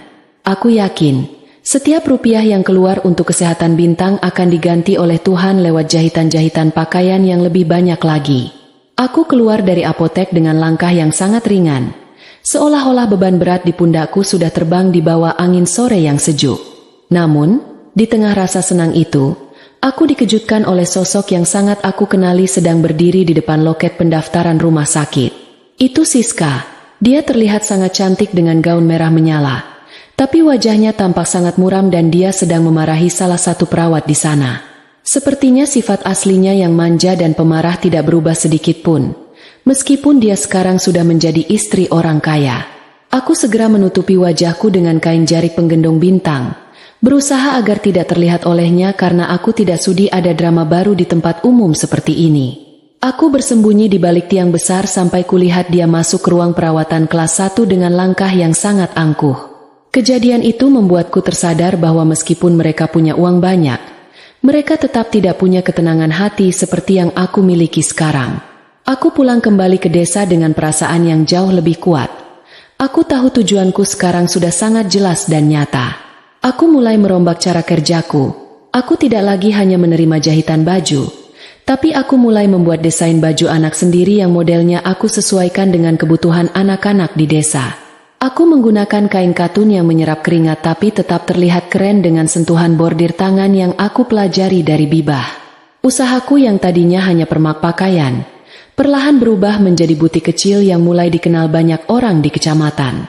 Aku menamai merek baju anakku Bintang Kecil, dan aku selalu menyisipkan doa dalam setiap jahitan yang aku buat agar siapapun yang memakainya akan merasa bahagia. Tanpa kusangka, desain bajuku menarik perhatian seorang pemilik toko baju di kota yang secara tidak sengaja melihat salah satu pelangganku memakai baju buatanku di pasar. Dia datang ke desa, mencariku, dan menawarkan kerjasama untuk memasok baju anak ke tokonya dalam jumlah yang lumayan banyak. Aku sempat hampir tersedak wedang jahe yang sedang kuminum saat mendengar jumlah pesanan yang dia minta. Rasanya seperti memenangkan undian yang tidak pernah aku ikuti sebelumnya. Bibah sampai harus menepuk punggungku keras-keras agar aku tidak pingsan karena terlalu kaget dan senang. Bab keempat hidupku ini ditutup dengan kesadaran bahwa kekurangan fisik Bintang bukanlah penghalang, melainkan pembuka jalan bagi rezeki yang tidak pernah aku bayangkan. Sepatu khusus Bintang sudah datang. Dan meskipun dia sedikit protes saat pertama kali memakainya, aku terus memberinya semangat dengan nyanyian-nyanyian kecil ciptaanku sendiri. Aku melihat masa depan yang mulai bercahaya di depan sana, tidak lagi buram atau penuh dengan air mata kesedihan. Aku adalah Laras, seorang penjahit yang pernah dibuang, tapi sekarang aku sedang menjahit takdirku sendiri dengan benang keberanian yang tidak akan pernah bisa diputus oleh siapapun. Bayu dan keluarganya mungkin punya segalanya, tapi aku punya Bintang yang cahayanya mulai menyinari setiap sudut hidupku yang dulu gelap gulita. 5 tahun berlalu seperti kedipan mata saat kita sedang sibuk bekerja. Dan sekarang Bintang sudah bukan lagi bayi merah yang hanya bisa merengek. Dia tumbuh menjadi bocah laki-laki yang sangat aktif dengan rambut jabrik dan mata yang selalu terlihat ingin tahu segala hal. Sepatu khususnya memang masih setia menemani kaki kirinya. Tapi itu sama sekali tidak menghalanginya untuk memanjat pohon jambu di belakang rumah, atau mengejar ayam-ayam Bibah sampai masuk ke dalam kolong. Aku sering tertawa melihatnya berlari dengan irama langkah yang sedikit unik, seperti ada irama musik sendiri dalam setiap pijakannya ke tanah. Bagiku, Bintang bukan lagi beban masa lalu, tapi mesin energi yang membuatku tetap kuat meskipun harus lembur menjahit sampai mata terasa seperti ditempel lem besi. Usahaku, Busana Larasati, sekarang sudah tidak lagi menumpang di teras rumah Bibah yang sering bocor kalau hujan lebat. Dengan sisa tabungan dan hasil kerjasama dengan toko di kota, aku berhasil membangun bengkel jahit kecil yang cukup rapi di samping rumah, lengkap dengan 3 asisten yang merupakan anak muda asli desa ini. Aku merasa seperti mandor besar saat melihat mereka serius menginjak pedal mesin jahit.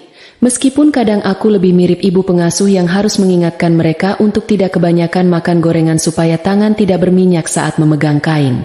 Lucunya, Bintang sering bergaya seperti bos kecil. Dia suka berkeliling memeriksa hasil jahitan mereka sambil membawa penggaris kayu, seolah dia mengerti mana jahitan yang miring dan mana yang lurus. Asisten-asistenku hanya bisa terkekeh melihat tingkahnya yang sangat menggemaskan itu. Kesuksesanku di desa ternyata mulai memancing rasa iri dari beberapa pihak yang merasa tersaingi oleh kepopuleran baju anak, bintang kecil. Ada saja gosip yang beredar. Mulai dari aku yang dituduh memelihara pesugihan sampai kabar bahwa aku ini sebenarnya simpanan orang kaya dari kota.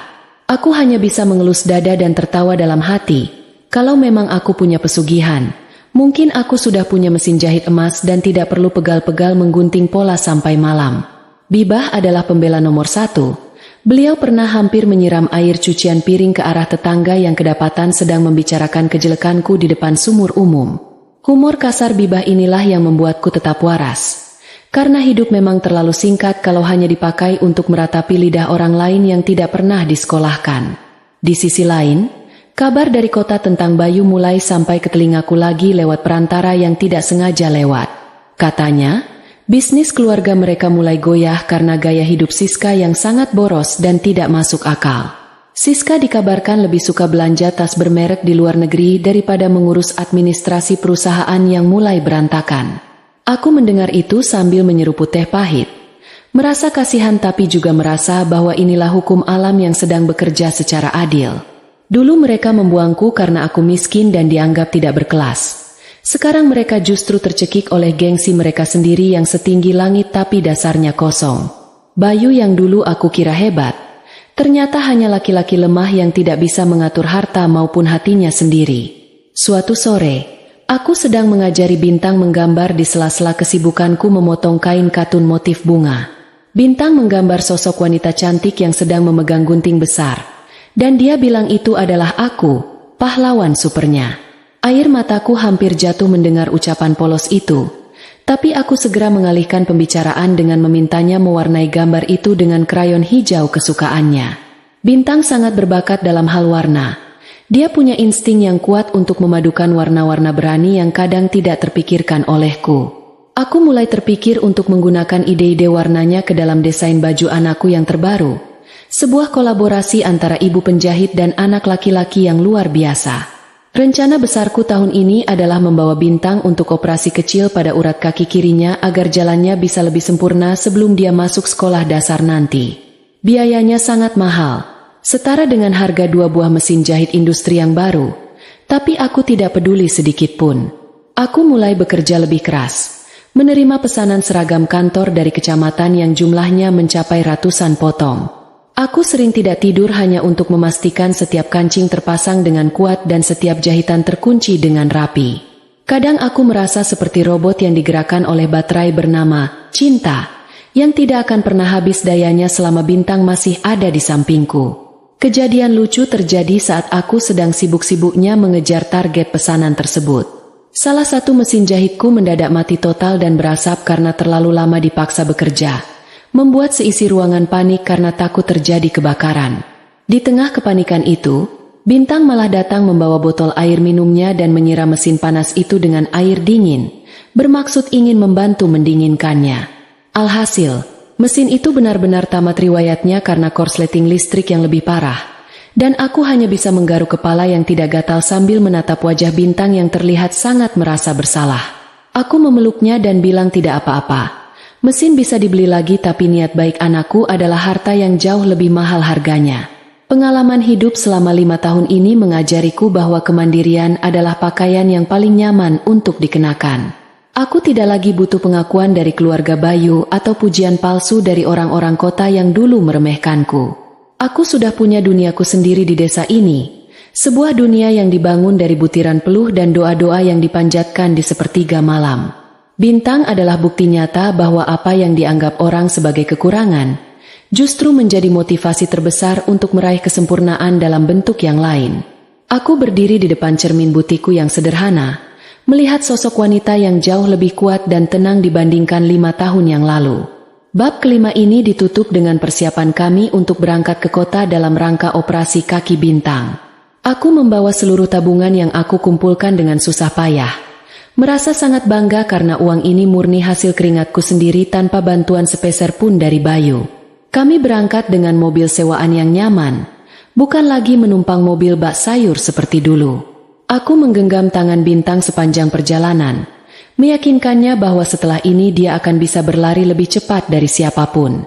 Di dalam hati, aku berterima kasih pada rasa sakit di masa lalu, karena tanpanya, aku tidak akan pernah menjadi Laras yang sekarang, wanita yang mampu menenun kebahagiaannya sendiri dari benang-benang luka yang telah lama kering. Masa depan terasa sangat cerah, secerah mata bintang yang saat ini sedang asyik melihat pemandangan kota dari balik kaca mobil. Aku sudah siap menghadapi apapun yang ada di depan sana, karena aku tahu bahwa aku bukan lagi kain rapuh yang mudah robek.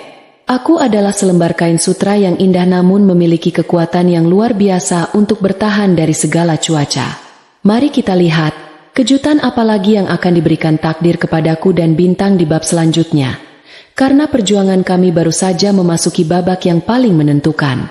Rumah sakit besar di kota ini terasa begitu dingin dan asing. Sangat berbeda dengan suasana bengkel jahitku yang selalu berisik tapi hangat. Aku duduk di kursi tunggu depan ruang operasi, mendekap tas kain berisi baju ganti bintang dengan jari-jari yang tidak bisa berhenti bergetar. Sudah 2 jam bintang berada di dalam sana untuk menjalani perbaikan urat kakinya. Dan rasanya waktu berjalan lebih lambat daripada saat aku harus menjahit 1000 lubang kancing secara manual. Aku mencoba menenangkan diri dengan menghitung pola keramik di lantai, tapi pikiranku malah melayang kemana-mana, membayangkan wajah mungil bintang saat tadi berpamitan ingin tidur sebentar di depan dokter. Lucunya, sesaat sebelum obat bius bekerja, bintang sempat-sempatnya bertanya apakah nanti setelah bangun dia boleh makan bakso urat yang bumbunya banyak. Sebuah permintaan yang membuat suster di sana tertawa sekaligus membuatku makin terharu. Di tengah kegelisahan itu, aku melihat sesosok laki-laki berjalan terburu-buru di lorong rumah sakit. Penampilannya tampak kusut dengan kemeja yang tidak disetrika rapi. Aku menyipitkan mata, dan jantungku seolah berhenti berdetak saat menyadari bahwa itu adalah Bayu. Penampilannya jauh berbeda dari 5 tahun lalu. Wajahnya tampak lebih tua, ada kantung mata yang dalam, dan tidak ada lagi kesan sombong yang dulu selalu terpancar dari caranya berjalan. Dia sepertinya tidak menyadari keberadaanku karena dia sibuk berbicara di telepon dengan nada tinggi, terdengar seperti sedang memohon penangguhan hutang pada seseorang. Aku segera membuang muka, merasa aneh melihat laki-laki yang dulu begitu berkuasa atas hidupku kini terlihat seperti ayam sayur yang kehilangan taji. Takdir memang punya selera humor yang sangat sinis. Karena ternyata Bayu berhenti tepat di depan bangku tempatku duduk karena istrinya, Siska, sedang dirawat di ruangan yang tidak jauh dari sana. Bayu akhirnya menoleh dan mata kami bertemu. Dia mematung. Ponselnya hampir saja jatuh dari genggamannya saat melihatku tampil dengan pakaian yang rapi dan elegan. Dia menatapku dari ujung kepala sampai ujung kaki. Mungkin tidak percaya kalau wanita yang dulu dia usir dengan daster lusuh kini terlihat seperti pengusaha sukses. Aku hanya menatapnya dengan tenang, tanpa ada rasa benci yang meluap-luap. Hanya ada rasa hambar seolah aku sedang melihat orang asing yang salah masuk ruangan. Dia mencoba mendekat dan memanggil namaku dengan suara parau, tapi aku hanya membalasnya dengan anggukan tipis yang sangat formal. Bayu akhirnya duduk di bangku yang berjarak 2 meter dariku. Suasana di antara kami begitu kaku sampai-sampai suara detak jam dinding terdengar seperti suara palu godam. Dia mulai bercerita tanpa aku minta. Katanya Siska mengalami keguguran untuk yang ketiga kalinya dan bisnis keluarganya sudah di ujung tanduk karena terlilit hutang ban. Siska rupanya menderita penyakit yang membuat emosinya tidak stabil, dan gaya hidup mewahnya telah menguras seluruh aset keluarga mereka sampai habis tak bersisa. Bayu tertunduk lesu, air matanya menetes mengenai kemeja kusutnya. Dia bilang kalau ini mungkin kualat karena telah menyanyiakan aku dan bayiku dulu. Aku hanya mendengarkan sambil terus memeluk tas bintang, merasa kalau penyesalannya sekarang sudah sangat terlambat dan tidak akan bisa mengubah apapun yang sudah terjadi. Satu hal yang membuatku ingin tertawa miris adalah saat Bayu bertanya di mana anak kami dan bagaimana kondisinya sekarang. Aku menunjuk ke arah pintu ruang operasi dengan tenang, memberitahunya bahwa anak yang dulu dia sebut aib dan cacat itu sedang berjuang untuk bisa berjalan lebih tegak. Wajah Bayu langsung berubah pucat pasi. Dia tampak sangat terpukul mengetahui kalau anaknya harus dioperasi sementara dia tidak tahu apa-apa selama 5 tahun ini. Dia mencoba merogoh dompetnya. Mungkin ingin menawarkan bantuan uang, tapi dia sendiri kemudian ragu setelah melihat isi dompetnya yang tampak tipis. Aku bilang padanya bahwa dia tidak perlu repot, karena semua biaya operasi dan rumah sakit sudah aku lunasi di depan dengan hasil keringatku sendiri. Operasi Bintang akhirnya selesai. Dokter keluar dengan wajah cerah dan menyatakan bahwa semuanya berjalan dengan sangat sukses. Aku langsung berdiri dengan perasaan lega yang luar biasa. Seolah ada beban ribuan ton yang baru saja diangkat dari pundakku. Bayu ikut berdiri dan mencoba mengikuti langkahku saat aku mendekati dokter. Tapi aku langsung memberinya isyarat tangan agar dia tetap di tempatnya. Aku menegaskan bahwa Bintang adalah anakku, dan dia tidak punya hak untuk ikut campur atau bahkan melihat wajah Bintang di saat seperti ini. Bayu terhenti. Wajahnya menunjukkan rasa sakit yang luar biasa. Tapi dia sadar bahwa dia memang tidak pantas berada di sisi kami setelah semua pengkhianatannya. Beberapa hari setelah operasi, Bintang sudah diizinkan pulang ke desa dengan kaki yang masih dibalut gips. Tapi semangatnya tetap membara seperti api unggun. Bibah menyambut kami dengan pesta kecil-kecilan di rumah. Beliau memasak ayam ingkung dan nasi tumpeng untuk syukuran atas keberhasilan operasi Bintang. Lucunya, Bintang malah lebih tertarik memainkan gips di kakinya dengan spidol warna-warni. Dia menggambar motif bunga dan garis-garis abstrak sampai gipsnya penuh dengan coretan. Dia bilang kalau kakinya sekarang punya baju pelindung yang kuat agar dia bisa segera mengalahkan ayam-ayam Bibah dalam lomba lari nanti. Aku hanya bisa tertawa melihat tingkah laku anakku yang selalu punya cara untuk merasa bahagia di tengah keterbatasan. Aku kembali fokus pada usahaku. Busana Larasati sekarang mulai menerima pesanan secara daring dari luar daerah berkat bantuan salah satu asistenku yang pintar main media sosial. Foto-foto Bintang yang memakai baju buatan kami menjadi daya tarik tersendiri. Orang-orang sangat menyukai kisah seorang ibu penjahit yang berjuang untuk anaknya yang spesial. Aku merasa hidupku sekarang sudah lengkap, meskipun tanpa kehadiran sosok suami di sampingku. Aku sadar bahwa cinta sejati tidak harus datang dari pasangan, tapi bisa datang dari senyum anak yang merasa dicintai tanpa syarat. Benang-benang takdirku kini sudah tersusun rapi, menciptakan pola kehidupan yang jauh lebih indah dari yang pernah aku bayangkan saat aku menangis di terminal dulu. Bab ke-6 ini ditutup dengan pemandangan sore hari di teras rumah, di mana Bintang sedang belajar berjalan perlahan dengan bantuan tongkat kecil. Aku duduk di sampingnya sambil menjahit bordir manual pada sebuah gaun pesanan. Sesekali memberinya semangat saat dia hampir terjatuh. Bayu dan masa lalu di kota itu sekarang terasa seperti mimpi buruk yang sudah lama berlalu dan tidak ingin aku ingat lagi. Aku sudah memaafkan, tapi aku tidak akan pernah lupa. Karena ingatan itulah yang membuatku tetap rendah hati dan kuat berdiri di atas kakiku sendiri. Masa depan bukan lagi tentang pembuktian kepada orang lain, tapi tentang bagaimana aku dan Bintang bisa terus menenun kebahagiaan kami setiap hari. Jahitan demi jahitan. Bintang kini sudah mulai bersekolah, dan melihatnya memakai seragam merah putih dengan langkah yang jauh lebih tegak adalah pemandangan paling mewah yang pernah aku saksikan. Operasi itu benar-benar mengubah segalanya. Meskipun dia masih sedikit pincang jika terlalu lelah berlari, tapi semangatnya tidak bisa dikalahkan oleh anak-anak lain yang kakinya normal. Aku sering tertawa sendiri saat menjemputnya sekolah. Bintang selalu pulang dengan baju penuh noda tanah atau bekas krayon, tanda kalau dia benar-benar menikmati hidupnya tanpa merasa kecil hati. Dia menjadi anak yang sangat populer karena sifatnya yang jenaka. Seringkali dia menghibur teman-temannya dengan menirukan suara mesin jahitku yang sedang ngadat, yang suaranya mirip batuk orang tua tersedak kacang. Usaha Busana Larasati sekarang sudah bukan lagi sekadar bengkel jahit desa, melainkan mulai berubah menjadi rumah produksi kecil yang cukup sibuk. Aku berhasil menyewa sebuah ruko tua di pinggir jalan raya kecamatan untuk dijadikan pusat penjualan dan ruang pameran karya-karyaku. Lucunya, ruko itu dulunya adalah gudang beras yang penuh debu, tapi setelah aku poles dengan cat warna-warni dan pajangan kain sutra, orang-orang malah mengiranya sebagai butik mewah dari kota. Aku juga mulai mempekerjakan beberapa ibu janda di desa untuk membantu bagian bordir manual, karena aku ingin mereka juga punya penghasilan sendiri tanpa harus bergantung pada belas kasihan orang lain. Aku merasa seperti sedang membangun sebuah keluarga besar yang disatukan oleh benang dan jarum jahit. Namun, di tengah kesuksesan yang mulai meroket, aku dikejutkan oleh kedatangan seorang tamu yang sama sekali tidak aku undang di butik baruku. Bayu datang lagi. Kali ini penampilannya jauh lebih menyedihkan daripada saat kami bertemu di rumah sakit dulu. Dia memakai jaket usang dan wajahnya terlihat sangat tirus, seolah dia baru saja melewati badai yang tidak ada habisnya. Dia duduk di kursi tamu butikku dengan kepala tertunduk. Tangannya gemetar saat memegang segelas air putih yang disuguhkan asistenku. Bayu mengaku kalau dia sudah tidak punya apa-apa lagi. Rumahnya di kota sudah disita bank, dan Siska pergi meninggalkannya setelah semua harta mereka habis ludes untuk membayar hutang judi ayah Siska.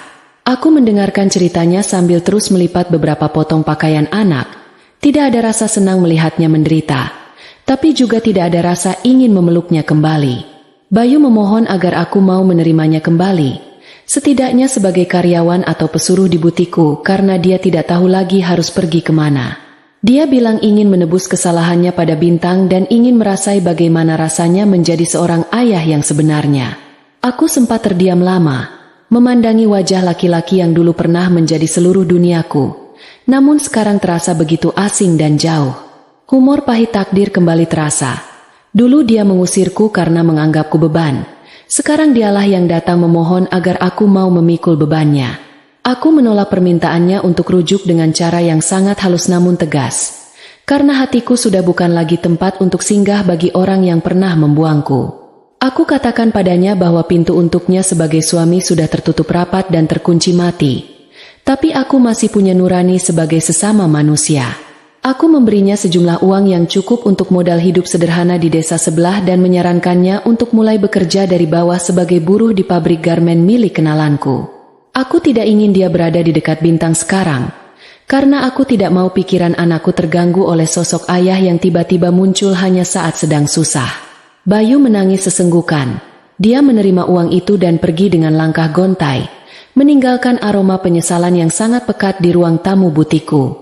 Bibah sempat mengomeli keputusanku yang masih mau memberi uang pada laki-laki tidak tahu untung itu. Beliau bilang lebih baik uangnya dipakai untuk membeli stok kerupuk 1 tahun. Aku hanya tertawa menanggapi kekesalan Bibah. Bagiku uang itu adalah pembayaran terakhir untuk masa laluku agar aku benar-benar bisa lepas secara batin. Aku ingin menunjukkan bahwa aku sudah jauh melampaui rasa dendam. Aku tidak perlu melihatnya hancur untuk merasa menang, karena keberhasilanku membangun hidup sendiri adalah kemenangan yang paling hakiki. Sore itu, aku mengajak Bintang makan bakso di pinggir lapangan desa. Melihatnya lahap makan sambil bercerita soal nilai matematikanya yang bagus membuatku sadar bahwa keputusanku sudah sangat benar. Kejadian tak terduga kembali terjadi saat seorang desainer ternama dari ibu kota tidak sengaja melihat unggahan foto baju Bintang kecil di media sosial. Dia sangat tertarik dengan motif bordir khas desa yang aku padukan dengan desain modern, dan dia mengajakku untuk ikut serta dalam pameran busana nasional. Aku hampir menjatuhkan setrika panas saat membaca pesan singkat di ponselku. Rasanya seperti sedang bermimpi di siang bolong sambil berdiri di depan tumpukan cucian. Kesempatan ini adalah gerbang menuju dunia yang lebih luas. Sebuah pembuktian bahwa tangan seorang penjahit buangan pun bisa menciptakan karya yang diakui oleh para ahli di bidangnya. Bab ke-7 ini ditutup dengan kesibukanku menyiapkan koleksi terbaik untuk dibawa ke pameran besar itu. Aku memilih tema, benang keberanian. Sebuah perpaduan warna-warna cerah yang melambangkan keceriaan Bintang dan kekuatan hati seorang ibu. Bintang ikut membantu memilihkan kancing-kancing warna-warni. Dia sangat bangga melihat ibunya sibuk menyiapkan gaun-gaun indah yang akan dipajang di panggung besar. Aku merasa hidupku sekarang seperti selembar kain yang sudah selesai dijahit menjadi pakaian yang sempurna, penuh dengan pola perjuangan, warna-warni emosi, dan jahitan doa yang sangat kuat. Masa lalu mungkin meninggalkan bekas luka, tapi luka itulah yang membuat motif hidupku menjadi unik dan tidak bisa ditiru oleh siapapun. Pameran busana nasional di kota besar itu ternyata jauh lebih mewah dari apa yang aku bayangkan dalam mimpi paling liar sekalipun. Aku berdiri di belakang panggung, dikelilingi oleh model-model jangkung yang memakai baju-baju rancanganku, sementara tanganku masih saja sibuk merapikan lipatan kain yang sebenarnya sudah sangat sempurna. Lucunya, di tempat yang penuh orang-orang wangi parfum mahal ini, aku malah merindukan bau minyak telon Bintang dan aroma singkong goreng buatan Bibah. Aku merasa seperti orang asing yang tiba-tiba diberi mahkota, tapi aku tidak merasa gentar sedikit pun. Saat pembawa acara memanggil namaku sebagai perancang busana berbakat tahun ini, aku melangkah keluar dengan daster batik modifikasi buatanku sendiri, membuat semua mata terbelalak karena melihat penampilan yang sangat tidak biasa namun sangat berani. Sambutan orang-orang terhadap koleksi benang keberanian sangat luar biasa.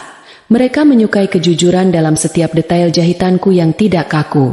Banyak pengusaha tekstil yang langsung menghampiriku untuk menawarkan kerjasama investasi agar merek bajuku bisa diproduksi secara massal. Namun, di tengah keramaian itu, mataku justru menangkap sosok Bu Ratna yang berdiri di pojok ruangan dengan wajah yang sangat pucat dan tubuh yang jauh lebih kurus. Beliau sepertinya diajak oleh salah satu temannya yang menjadi tamu undangan pameran ini. Saat mata kami bertemu, kulihat beliau menunduk dalam-dalam. Tidak ada lagi kilatan kesombongan di matanya yang dulu selalu memandangku seperti debu di kolong meja. Bu Ratna mendekat padaku saat acara sudah agak sepi. Bicaranya terbata-bata dan tangannya yang dulu penuh perhiasan emas kini tampak kosong dan kering. Beliau meminta maaf atas semua kata-kata jahatnya dulu, terutama soal ramalan cacat pada bintang yang ternyata sepenuhnya salah. Bu Ratna bercerita kalau sekarang beliau hidup menumpang di rumah saudaranya, karena semua aset sudah disita untuk menutupi hutang Bayu yang menggunung. Lucunya, beliau sempat bertanya apakah aku punya lowongan pekerjaan sebagai tukang lipat kain atau tukang bersih-bersih di butikku karena beliau sangat butuh uang untuk makan. Aku tersenyum tipis, merasa betapa roda kehidupan ini bisa berputar dengan sangat cepat dan tidak terduga, menempatkan si penindas di kaki si korban.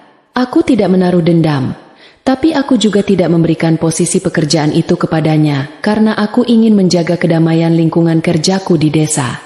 Aku memberinya sejumlah uang yang cukup untuk modal membuka warung kecil di lingkungannya sekarang, murni sebagai bentuk sedekah agar urusanku dengan masa lalu benar-benar tuntas secara lahir dan batin. Aku katakan pada Bu Ratna bahwa aku sudah memaafkannya sejak lama, bukan karena beliau pantas dimaafkan, tapi karena hatiku terlalu berharga jika harus terus menyimpan kebencian. Bu Ratna menangis sesenggukan sambil mencium tanganku, sebuah pemandangan yang dulu tidak akan pernah aku bayangkan bisa terjadi dalam 1000 tahun sekalipun. Sepulang dari pameran, aku disambut seperti pahlawan oleh seluruh warga desa, lengkap dengan suara rebana dan sorakan anak-anak kecil. Bibah sampai menangis haru saat melihat namaku muncul di koran lokal dengan foto yang sangat besar sedang menggendong Bintang. Bintang sendiri sekarang sudah mulai belajar naik sepeda meskipun kakinya harus menggunakan pengait tambahan yang aku rancang khusus bersama Dr. Gunawan. Aku sering tertawa melihatnya jatuh bangun di halaman rumah. Tapi dia selalu bangkit lagi sambil berteriak bahwa dia adalah juara dunia. Bintang mengajarkanku bahwa luka di tubuh hanyalah tanda perjuangan, bukan tanda kegagalan yang harus disembunyikan.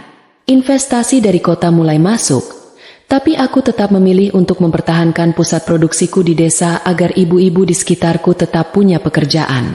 Aku membangun sebuah gedung konveksi yang modern di bekas tanah kosong milik keluarga Bibah, yang sekarang sudah kami beli secara sah. Aku memberikan fasilitas kesehatan bagi semua pegawaiku, sesuatu yang dulu tidak pernah aku dapatkan saat menjadi penjahit rumahan biasa. Hidupku sekarang terasa sangat penuh. Setiap jahitan yang aku buat bukan lagi untuk mencari makan, tapi untuk menciptakan kebahagiaan bagi orang lain. Aku merasa sudah menjadi wanita yang utuh, yang kecantikannya bukan berasal dari polesan bedak, tapi dari ketegaran jiwa yang sudah teruji oleh badai. Suatu sore, aku duduk di teras gedung baruku sambil memandangi Bintang yang sedang asyik bermain bola dengan asisten-asistenku. Aku merasa seperti sedang melihat sebuah lukisan yang sangat indah. Lukisan yang dulu kanvasnya sobek dan warnanya pudar, tapi sekarang sudah aku perbaiki sendiri dengan benang emas kesabaran. Bayu dan Bu Ratna sekarang hanyalah nama dalam buku catatan lamaku yang sudah berdebu. Tidak lagi punya kekuatan untuk membuatku menangis atau merasa kecil hati. Aku sudah membuktikan bahwa daster lusuh seorang penjahit pun bisa berubah menjadi gaun kemenangan jika diiringi dengan doa dan kerja keras yang tidak kenal lelah. Bab ke-8 ini ditutup dengan perasaan damai yang sangat dalam. Sebuah kemenangan yang tenang tanpa perlu ada teriakan sombong. Aku meraih gunting kain kesayanganku, gunting baru yang jauh lebih tajam, dan mulai memotong pola untuk desain terbaruku yang akan aku beri nama Cahaya Bintang. Aku tahu perjalanan ini masih panjang, tapi aku tidak pernah takut lagi menghadapi hari esok, karena aku tahu benang takdirku berada di tangan yang tepat. Di desa yang kecil ini, aku telah menemukan jati diriku yang sebenarnya, seorang ibu, seorang pejuang, dan seorang seniman yang karyanya lahir dari ketulusan hati yang paling murni. Gedung produksi baruku di desa kini sudah berdiri megah, Tapi aku tetap memastikan suasananya tidak kaku seperti pabrik-pabrik di kota yang pernah aku lihat. Di bagian tengah, aku sengaja menyisakan ruang terbuka hijau dengan banyak pohon buah, tempat di mana ibu-ibu pegawai bisa beristirahat sambil menyusui atau sekadar ngobrol santai saat jam makan siang. Lucunya, Bintang sekarang punya hobi baru. Dia suka sekali membagikan kerupuk kaleng kepada para pegawai setiap sore, seolah-olah dia adalah petugas kesejahteraan karyawan paling rajin sedunia. Anak-anak di desa juga sering datang untuk belajar menggambar bersama Bintang di teras gedung, menciptakan pemandangan yang sangat hangat dan jauh dari kesan bisnis yang dingin. Aku merasa usahaku ini bukan lagi sekadar mencari untung, tapi sudah menjadi jantung baru yang menghidupkan urat nadi ekonomi di kampung halamanku. Suatu hari, aku menerima sebuah undangan dari Dinas Perdagangan Provinsi untuk menjadi pembicara utama dalam acara temu usaha wanita berprestasi. Aku sempat merasa agak gugup, bukan karena takut bicara di depan orang, tapi karena aku lebih suka memegang gunting daripada memegang mikrofon. Namun, Bibah meyakinkanku dengan gaya bicaranya yang ceplas-ceplos. Beliau bilang kalau aku bisa menghadapi mertua yang galaknya melebihi singa lapar, maka bicara di depan orang-orang berjas seharusnya hanyalah perkara sepele. Aku tertawa mendengar analogi Bibah yang sangat tidak masuk akal itu. Tapi kata-katanya benar-benar memberikan suntikan percaya diri yang luar biasa. Aku pun memutuskan untuk hadir, mengenakan kemeja bordir hasil karya tim desaku yang paling halus, sebagai bentuk kebanggaan terhadap tangan-tangan terampil mereka. Saat acara berlangsung di sebuah hotel mewah di ibu kota provinsi, aku berdiri di atas panggung dan menceritakan perjalananku tanpa sedikit pun rasa malu akan masa laluku. Aku bercerita tentang malam pengusiran itu, tentang mesin jahit karatan, dan tentang kaki kecil Bintang yang dulu dianggap pembawa sial. Aku melihat banyak orang di antara penonton yang mengusap air mata. Mungkin mereka juga pernah merasakan perihnya diremehkan oleh dunia. Lucunya, ada seorang peserta yang bertanya apa rahasia suksesku, dan aku hanya menjawab bahwa rahasianya adalah jangan pernah memutus benang harapan meskipun kain hidupmu sudah sobek 1000 kali. Tepuk tangan yang membahana sore itu terasa seperti pelukan hangat dari semesta, membasuh semua sisa-sisa lelah yang pernah menumpuk di pundakku. Kejutan terbesar muncul setelah acara usai, saat seorang perwakilan dari sebuah lembaga sosial internasional menghampiriku di belakang panggung. Mereka tertarik untuk memesan ribuan pakaian anak dari bahan ramah lingkungan untuk dibagikan ke daerah-daerah konflik dan pengungsian di berbagai belahan dunia. Rasanya seperti ada petir yang menyambar, tapi kali ini petir yang membawa hujan emas yang berkilauan.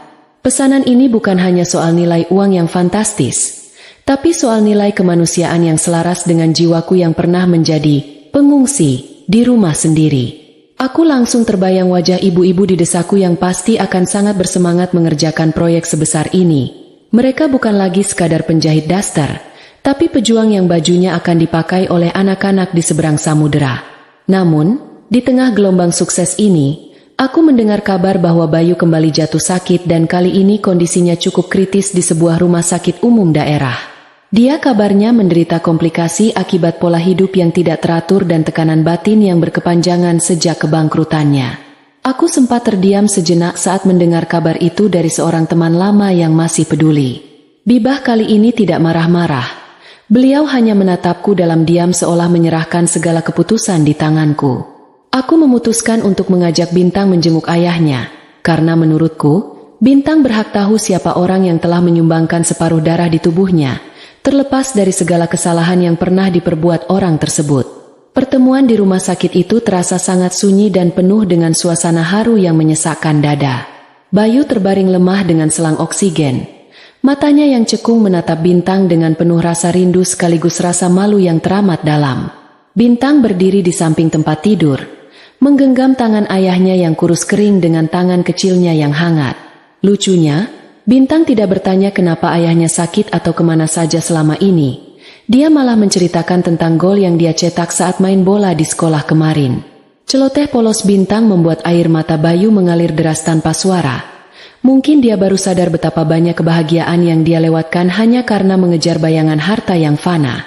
Aku berdiri di sudut ruangan, memperhatikan mereka tanpa mengucapkan satu kata pun yang menyakitkan. Aku sudah tidak butuh kata maaf yang terucap dari lisan, karena melihat penyesalan di mata Bayu sudah lebih dari cukup bagiku. Aku membayar seluruh selisih biaya pengobatan Bayu agar dia bisa mendapatkan perawatan yang lebih layak. Sekali lagi bukan karena aku masih cinta, tapi karena aku adalah manusia yang punya nurani. Aku ingin Bintang belajar bahwa menjadi kuat itu bukan berarti harus menjadi keras hati atau penuh dendam. Tapi menjadi kuat adalah saat kita mampu memberikan tangan kepada orang yang pernah menjatuhkan kita. Kami pulang dari rumah sakit dengan perasaan yang lebih lega. Seolah ada satu bab besar dalam buku kehidupan kami yang akhirnya benar-benar bisa diberi titik. Malam harinya, aku duduk di ruang tengah rumah Bibah yang sekarang sudah jauh lebih cantik tapi tetap menyisakan sudut-sudut kayu yang lama agar kenangannya tidak hilang. Bintang sudah tertidur pula setelah kelelahan bercerita tentang pertemuannya dengan Om Bayu. Begitu dia memanggil ayahnya karena memang tidak ada kedekatan batin sebagai orang tua. Aku meraih buku sketsa milik Bintang. Melihat coretan-coretan warnanya yang semakin berani dan penuh imajinasi. Aku merasa hidupku sekarang seperti sebuah sulaman yang hampir selesai. Setiap benang sudah menempati posisinya. Setiap warna sudah menyatu dengan indah, menciptakan pola yang takkan luntur oleh waktu. Kesuksesan finansial memang menyenangkan. Tapi kesuksesan hati yang damai adalah harta karun yang sebenarnya aku cari selama ini. Bab ke-9 ini ditutup dengan persiapan desa kami untuk merayakan keberhasilan mendapatkan kontrak internasional pertama kami. Seluruh warga desa ikut bergotong royong menyiapkan syukuran besar, dan aku merasa sangat bangga melihat mereka semua merasa memiliki busana Larasati. Aku memandangi mesin jahit pertamaku yang sekarang aku simpan rapi di dalam kotak kaca di lobi gedung produksi, sebuah pengingat abadi tentang titik nol perjuanganku. Aku siap melangkah ke bab terakhir dengan senyuman, karena aku tahu bahwa setiap luka yang pernah aku terima telah berubah menjadi mutiara yang indah. Hari esok bukan lagi tentang bertahan hidup, tapi tentang bagaimana memberikan kehidupan yang lebih baik bagi sebanyak-banyaknya orang di sekitarku. Pagi itu, desa kami dipenuhi dengan warna-warni kain yang membentang di sepanjang jalan menuju gedung produksi, seolah-olah seluruh warga sedang merayakan pesta pelangi. Hari ini adalah keberangkatan pertama kontainer berisi pakaian anak karya, busana Larasati, menuju pelabuhan besar untuk dikirim ke luar negeri. Aku berdiri di depan barisan ibu-ibu penjahit yang semuanya memakai seragam batik buatan sendiri dengan wajah yang berbinar penuh kebanggaan. Lucunya, Bibah malah tampil paling heboh. Beliau memakai sanggul kecil dan kacamata hitam, sibuk mengatur posisi pot bunga agar terlihat bagus di depan kamera wartawan lokal yang datang meliput. Aku hanya bisa geleng-geleng kepala melihat tingkah Bibah yang sekarang merasa seperti manajer artis paling sibuk di kecamatan kami. Bintang berdiri di sampingku, memakai kemeja kecil yang aku jahitkan khusus dengan motif bintang di bagian dadanya. Langkah kakinya sekarang benar-benar sudah mantap. Hampir tidak terlihat lagi kalau dia pernah memiliki masalah dengan pertumbuhan urat kakinya. Dia memegang gunting besar yang dihiasi pita merah, bertugas untuk memotong pita sebagai simbolis pelepasan pengiriman barang kami yang pertama. Saat pita itu terputus, sorak-sorai warga desa pecah mengalahkan suara klakson truk yang sudah siap berangkat. Aku merasakan aliran hangat di dadaku, sebuah rasa yang tidak bisa digambarkan dengan kata-kata. Rasa haru yang bercampur dengan syukur karena benang-benang doa yang aku pintal setiap malam akhirnya terwujud menjadi kenyataan yang sangat nyata.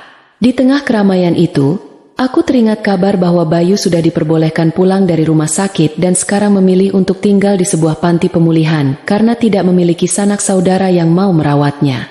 Aku sempat mengirimkan paket pakaian hangat dan beberapa makanan kesukaannya melalui perantara.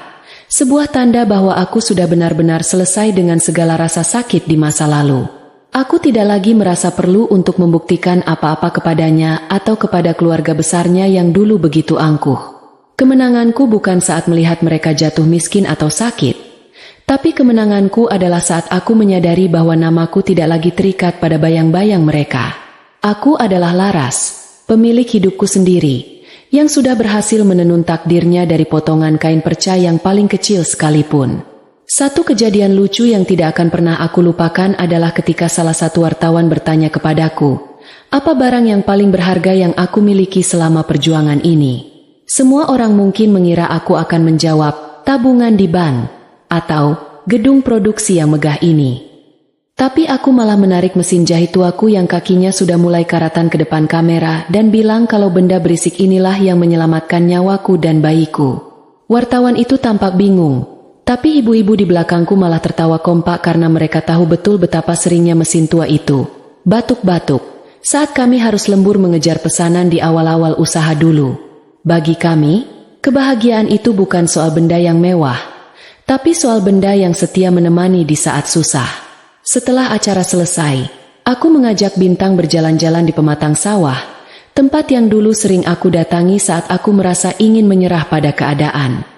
Aku duduk di atas sebuah batu besar sambil memandangi hamparan hijau yang ditiup angin sore. Sementara Bintang asyik mencari belalang di antara rumput liar. Aku memandangi jemari tanganku yang sekarang penuh dengan bekas luka kecil akibat tertusuk jarum selama bertahun-tahun. Luka-luka itu adalah medali keberanianku yang sesungguhnya. Aku merasa sangat damai. Sebuah perasaan yang sangat langka ditemukan di tengah hiruk-pikuk ambisi manusia. Aku sudah sampai di titik di mana aku tidak lagi mengejar apapun, melainkan hanya ingin menjaga apa yang sudah aku miliki dengan sebaik-baiknya. Bintang datang menghampiriku sambil membawa bunga liar berwarna kuning kecil dan menyelipkannya di telingaku. Dia bilang, "Mama, hari ini Mama terlihat seperti ratu di dalam buku ceritaku." Aku tertawa kecil dan memeluknya erat, membisikkan bahwa dia adalah raja kecil yang membuat istana kami menjadi selalu hangat. Aku sadar bahwa keberhasilanku membangun usaha ini hanyalah bonus dari Tuhan. Hadiah yang sebenarnya adalah melihat Bintang tumbuh menjadi anak yang penuh kasih dan tidak membawa dendam di hatinya. Aku sudah berhasil memutuskan rantai kebencian yang dulu hampir saja meracuni masa depannya. Dan itu adalah prestasi paling membanggakan dalam hidupku sebagai seorang ibu. Sekarang, busana Larasati bukan hanya merek baju, tapi sudah menjadi simbol bagi setiap wanita di daerahku bahwa tidak ada kata terlambat untuk bangkit dari kehancuran. Aku mulai membangun sebuah sekolah menjahit gratis di belakang ruko lamaku, khusus untuk gadis-gadis putus sekolah agar mereka punya keahlian dan tidak mudah diperdaya oleh keadaan ekonomi yang sulit. Aku ingin mereka tahu bahwa tangan seorang wanita itu diciptakan untuk menciptakan keindahan, bukan hanya untuk menadah belas kasihan. Aku merasa hidupku sekarang sudah lengkap. Setiap lubang kancing yang pernah aku jahit telah tertutup rapi, menciptakan pola kehidupan yang indah dan bermartabat. Malam harinya, aku duduk bersama Bibah di teras rumah sambil memandangi bintang-bintang yang bertaburan di langit malam desa kami yang bersih. Bibah sesekali masih saja membicarakan soal harga telur yang naik, membuktikan bahwa meskipun kami sudah punya uang, kebiasaan emak-emak desa untuk perhitungan tetap tidak akan hilang. Kami tertawa bersama di bawah cahaya lampu teras yang terang. Sebuah tawa yang sangat jujur tanpa ada beban yang mengganjal di hati. Aku merasa seolah ibu mertuaku dan Bayu hanyalah tokoh figuran dalam sebuah sandiwara lama yang naskahnya sudah lama aku buang ke tempat sampah. Sekarang, aku sedang menulis naskahku sendiri. Sebuah naskah yang isinya penuh dengan cinta, kemandirian, dan harapan yang tidak akan pernah padam. Bab terakhir ini aku tutup dengan perasaan yang sangat ringan. Seringan kain sutra yang baru saja selesai ditenun. Aku tidak tahu kejutan apa lagi yang akan datang besok. Mungkin tantangan baru atau mungkin kebahagiaan baru yang lebih besar. Tapi aku tidak lagi merasa takut menghadapi apapun yang ada di depan sana. Selama aku masih punya jarum jahit dan benang doa, aku yakin aku bisa memperbaiki setiap robekan yang mungkin akan muncul dalam perjalanan hidupku selanjutnya. Aku adalah Laras, seorang penjahit yang pernah dibuang namun berhasil merajut mahkotanya sendiri dari sisa-sisa air mata. Bintang-bintang di langit seolah berkedip setuju, dan aku memejamkan mata dengan senyuman yang paling manis yang pernah aku miliki. Tidurku malam ini bukan lagi tidur seorang pelarian yang ketakutan, melainkan tidur seorang pemenang yang sudah berhasil menaklukkan dirinya sendiri. Masa lalu sudah benar-benar menjadi sejarah. Dan hari esok adalah kain putih bersih yang siap untuk aku lukis dengan warna-warna paling indah di dunia. Terima kasih, hidup, karena telah memberiku kesempatan untuk menjadi sekuat ini. Terima kasih, benang, karena tidak pernah putus saat aku paling membutuhkanmu. Kisah ini mengajarkan bahwa di balik setiap air mata yang tumpah di atas bantal sunyi, tersembunyi pelajaran untuk mengukir ketegaran. Di balik setiap kata pedas yang melukai, tersirat kesempatan untuk membangun ketenangan jiwa yang tak tergoyahkan. Bahwa harga diri seorang perempuan tidak terletak pada pengakuan dari pasangan atau pujian mertua, melainkan pada cara ia berdiri tegak meski badai penghinaan menerpa. pada keberaniannya menjahit kembali potongan hidup yang tercabik dengan benang ketekunan dan jarum harapan. Nasihat yang tersirat dari setiap lembar perjalanan ini adalah, jangan pernah mengizinkan siapapun, bahkan orang yang paling kamu cintai sekalipun, untuk mendefinisikan nilai dirimu, karena kemandirian yang lahir dari keringat sendiri adalah mahkota yang tak akan pernah lekang. Dan cinta sejati pertama-tama harus kamu taburkan pada dirimu sendiri sebelum menuntutnya dari orang lain. Ingatlah bahwa kekurangan fisik, stigma sosial, atau masa lalu yang pahit bukanlah akhir cerita, melainkan awal dari sebuah kisah baru yang bisa kamu tulis sendiri dengan tinta keberanian. Seperti mesin jahit tua yang tetap bisa menciptakan karya masterpiece meski kakinya karatan dan suaranya berisik. Kata mutiara yang terpatri dari setiap langkah Laras adalah, kadang, kamu harus dihancurkan terlebih dahulu agar bisa dibentuk ulang dengan versi yang lebih berkilau. Dan percayalah, Tuhan tidak pernah menelantarkan hati yang berjuang dengan jujur, karena di balik setiap ujian yang terasa seperti jurang, sesungguhnya ada sayap-sayap ketangguhan yang sedang belajar terbang. Akhirnya, hidup ini bukan tentang seberapa banyak cinta yang kita terima, tetapi tentang seberapa tulus kita mencintai diri sendiri, seberapa gigih kita melindungi mimpi-mimpi kita, dan seberapa ikhlas kita bangkit dari kejatuhan sambil tetap memegang erat benang kebaikan. Karena kebahagiaan sejati bukanlah tujuan yang diberikan orang lain, melainkan perjalanan yang kita bangun sendiri, jahitan demi jahitan, dengan hati yang lapang dan tekad yang tak pernah layu diterpa angin perubahan.